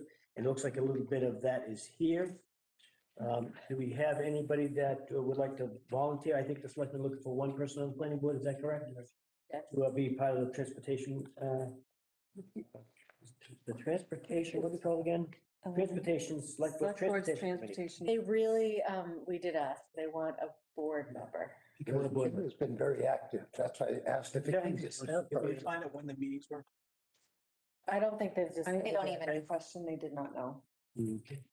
because that was one of my issues. too. Okay, so let's find, maybe if we could just ask the planning meeting, because I know folks that it's difficult. Okay. Next, housing partnership update, member Covino, anything additional? Planning update meeting next Tuesday, I guess. Basically, we met earlier this month. There was no agreement on whether or not we should go forward with both articles. Housing partnership and the housing needs, housing needs. So we're going to be meeting next Tuesday to hopefully iron that out and everything else. Thank you, member Covino. Next up is the sculpture park update. I think we heard a little bit about that from member LaRue. Really quick, you all have invitations in your email to come on September 2nd before the meeting at 6 o'clock. I hope everybody will be there, and it's going to be covered by the Boston Globe. Wow. Is it going to be food there? Wonderful. Great. Because I got to know whether to eat. The woman who is donating the sculpture is considering having a small reception, Isn't but that I nice? don't think this would be after, and we have to be back here, so no Right. food for us. Okay. And I don't know if the food is for the public or just for family, so. Have it to go cup. So I have one additional here, was for the Recreation Commission update at the last meeting, which was, what night was that? Monday night. There were a couple of special acknowledges there. One was for Nancy Santilli, who is retiring from the department. She's done a great job over the years. I've dealt with her, with all my kids going through and all the activities, and more recently with the community garden that she was scheduling up for us. So appreciate all of Nancy's contribution. There was another acknowledgement at that meeting for the Recreation Commission, Paul Raymond, who had, I'm trying to get the number of years, that Paul was 18 years that you had done and represented in great fashion the planning board on the Recreation Commission. The accolades that were provided by the Recreation Committee at the time were really, if I were you, Paul, I would have been blushing, because it was really fantastic words that they provided. I believe it all. All right. Well, this may be your character flaw, but as the person that's replacing, and again, I don't say replacing, that's taken up the spot, there's a huge shoes to fill with Paul, and I know that he's done a great job over the years with the Rec Commission and all his activity with the open space and everything like that. Paul, thank you for that. I did say that if I had a choice between planning board and recreation, I would be on recreation, but I couldn't be there because I wouldn't be able. You wouldn't be on the video, yeah, I mean, the meeting's much shorter, I can tell you that much. Right, and staff, the next thing we've got up is illegal signage. I know you had a comment on that. So we have, I know both you and Barbara have seen the draft letter, the kind of standard letter. We also have 11 letters went out. They went out, great. I will give you the list. I noticed the some standards disappeared. I don't know if they had something to I do with think the they letter or not, but they did. So what we, two or three properties, they came down pretty quickly. Great. There were a lot of, the building department told us a lot of people called and said, hey, that guy has a sign. Did you send him a letter? Yes, he had add him to the list. So anyway, those, we did send signs out, and we have seen some action so far. Awesome. So I thank the building department for fielding those calls and communicating that, that person is and does not have a legal sign, and and so we appreciate their efforts too on this. So I think joining together and identifying and sending a letter out and then following up with the building inspector, we really do appreciate that. And that, I think, is going to raise the center of town just even doing that. I think that's going to be a big deal. Thank you, So thank you, staff. Thank you, staff. Thank you, Brady. All right, and we got other, that'll be kind of the next follow-on stuff. I think we'll continue that, right? It's not going to stop there, but thanks. Number 6 looks like Airbnb update. So just for the background for the folks that are maybe watching here, that was a change in the zoning on Airbnb, but it appears that the number of listings for Burlington actually have increased that since we actually went through the zoning. So there's an opportunity to really kind of get a robust process to work with Airbnb on working with that. So it's basically into the algorithm. And staff, maybe you want to talk about that a little bit? Sure, although what I'm passing out is separate from this, but this is. Thank you. I'll talk. Oh, yes, okay, we'll get to that in a second. Yeah. And you have Airbnb, so I guess there's a process that if you're a community that is excluding Airbnb can put it within their system, but we need to send an official letter from either the selectman or the town administrator as the official bodies. So anyway, we're trying to get the information, put that letter together and get it in front of the selectman and or Paul Sagarino as the town administrator to just try to get something out to Airbnb. Okay, great, thank you. And then lastly, I just sent, I sent it by email. It's probably a lot more information than you need to know that I sent today, but just kind of your background of powers and authorities and the summary of kind of how you guys ranked priority lists. And that's what this colorful handout is in front of you. And what we will soon be doing is kind of looking at these and pulling them apart and narrating them a little bit as we can. So we'll give you an update on that. So you can just close the loop on the retreat, which I think was I don't know, I thought it was a really good opportunity for you guys to be together, especially after so long with COVID. So, you know, the better you guys work together, just in general, the better this all works. So that's good. And yeah, so I sent you a meaty email with a lot of links and a lot of information, but kind of how we got here and why we're here and what we do. So if you have any questions on that, feel free to ask. But thank you. Item B, correspondence, anything? Reports from town council? No. No, but I will say that just Windview Heights is coming up on the 5th. Yeah. At the Board of Appeals? Board of Appeals? Yeah. Oh, sorry, Board of Appeals, yes, Muller Road litigation.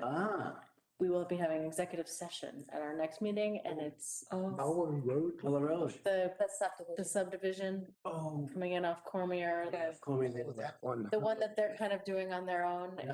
But have executive session at the next meeting very quickly. Not at 6. No. Okay. Okay, that's it.